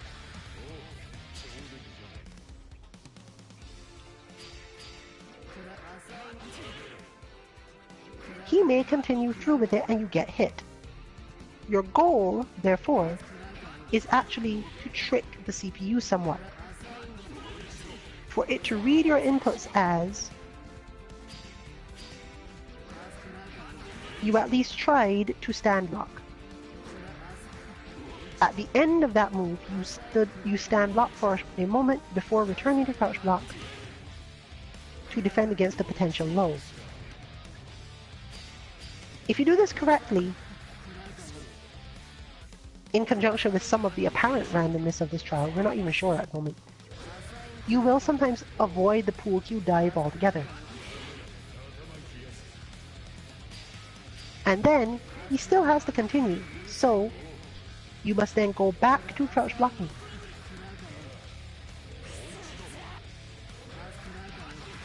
Depending on how you time it, you may in fact end up stand blocking the pool cue dive for other reasons, but the point is to not get hit. The main thing to understand is that if you consider all of the little things you can add to it, the initial just defense, for example, if you want, you can throw in some green block as you are given a little bit of meter to do that with. And changing between standing and crouch and block quite quickly all help with situations like this one. While beginners are often overwhelmed by the number of different things that these change, your goal here is not necessarily to go, well, I should use this in this situation, but rather to have a decent idea of what happens if you do use it. You can make the decision about whether or not you want to do this sort of thing beforehand against an opponent who continually uses the same trick. But that won't help you unless you have a decent idea of what the outcome will be if you do it. Furthermore, because understanding the outcome will help you understand what your opponent will probably try to do about it.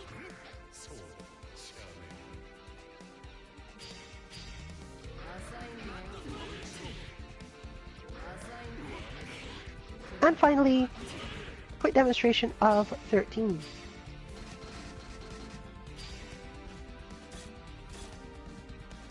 This will also basically just be biking.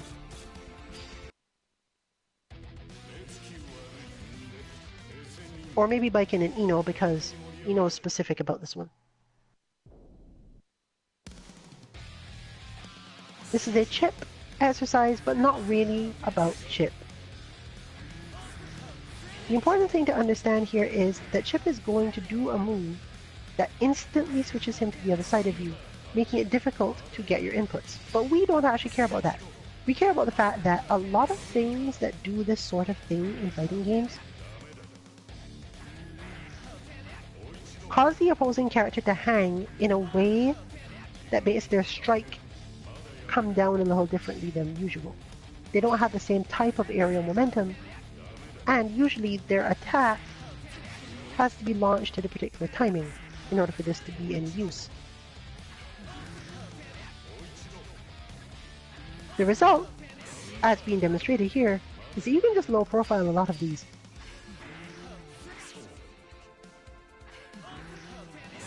And you're much more likely to survive doing this than the other option.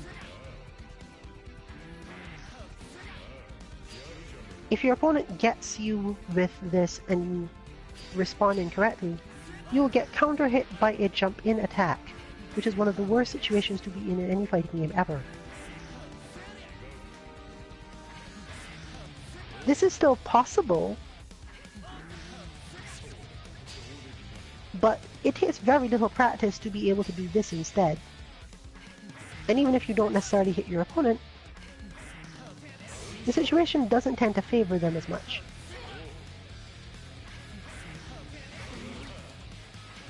This is mostly only aimed at tactics and characters who do this sort of sudden drop on you. Certain characters in this game, such as Jam, you actually want to get hit by the move, as it's more disadvantageous to the other player when they actually land it if you are in a certain stance.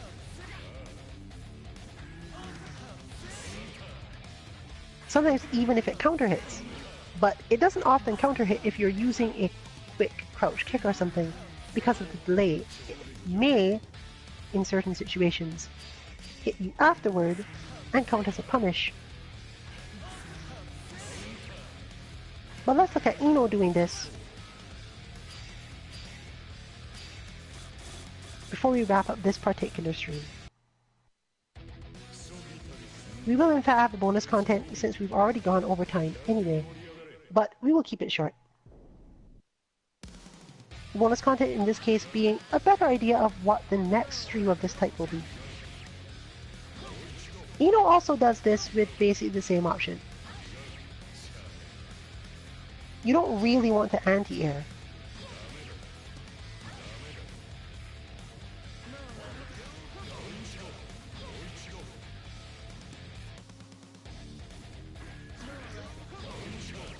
But it's important to recognize whether or not your character's crouching moves actually raise their hitbox or hurtbox at all. Because to understand what low profile means involves a lot of this.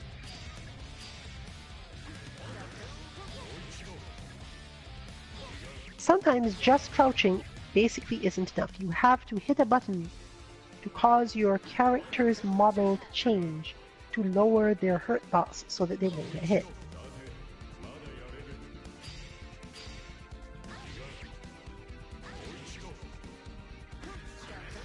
Perhaps Ino's problem is that her hat is too tall. In any case, it can often feel a little bit more difficult to do this with certain characters than with others, and the precise aspects of that mostly come down to your understanding of where your character's hurtboxes are. Since this is not something that a lot of people have an easy way to check, you can use this sort of thing to mess with it, to understand which moves you have that move your character's hurtbox in some way. And sometimes, depending on how much you mash, or your understanding of chip spacing, or if you just defended the first hit, or any number of things, you can use this to figure out exactly what's happening with those hurtboxes and movements.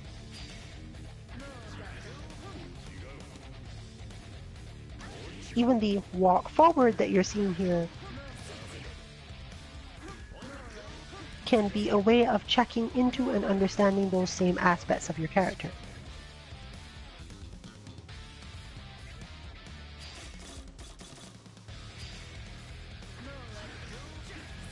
This is a very precise game. And learning all of the little things you can do to make use of that precision, especially if you're coming from other fighting games where you already have a decent understanding of how to do this sort of thing, can really help you. But our final content, therefore, this is the end of the main block.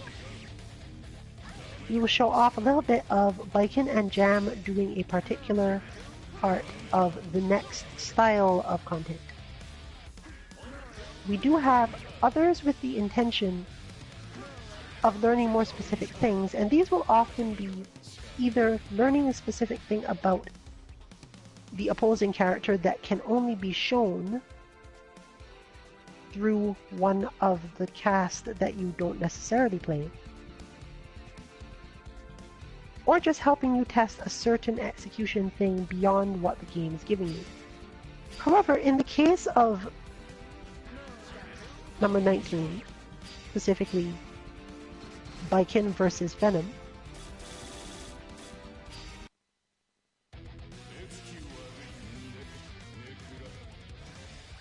It would be fair to say that this is exactly what the game wants you to do. Your goal here is to navigate through Venom's wall of cue ball projectiles.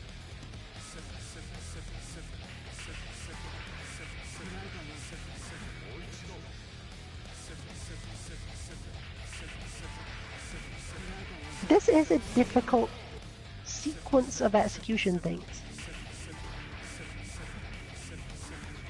You can do it perfectly, less perfectly. On Biken, it's possible to do it without too much trouble, even if you're not absolutely perfect at it. There are a couple other characters that can do similar things. We won't go into the specifics of how this is done. Again, we're mostly going to be covering this on NetStream of this type. But understanding that, for example, the walk forward that you're seeing is actually part of this sequence.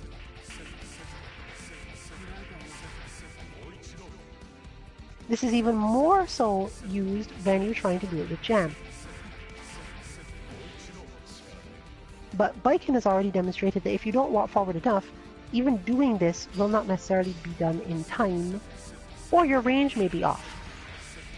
For Jam, this is done with the same sort of walk forward and an evasive move to get through.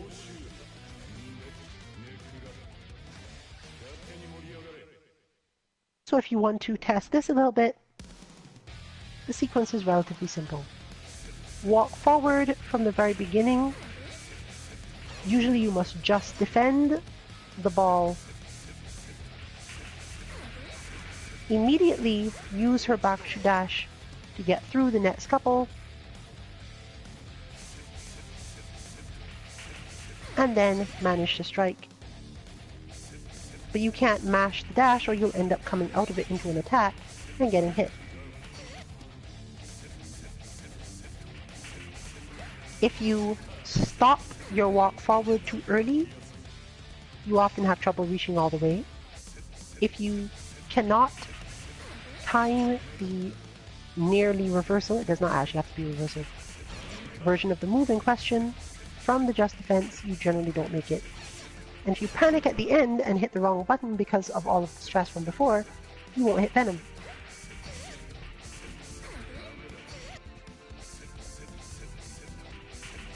We expect these to take 2 weeks rather than 1, but you may see this content next week. And it will be a lot of stuff like this. Specific character or characters, you can choose which if we give you a choice of a certain amount. Doing one particular trial in one particular way, with the intention of learning a specific aspect of flow in terms of the game, and building up confidence in terms of actually executing things like just IBing into various sequences and executions. That brings us therefore to the end of this exercise segment. It went on longer than usual, but that might have been loading screens. Therefore, this has been Rillian along with Kansuki Dynasty and Just Fine on the controllers. 14-2MK. Good luck with your training, and good night, everyone.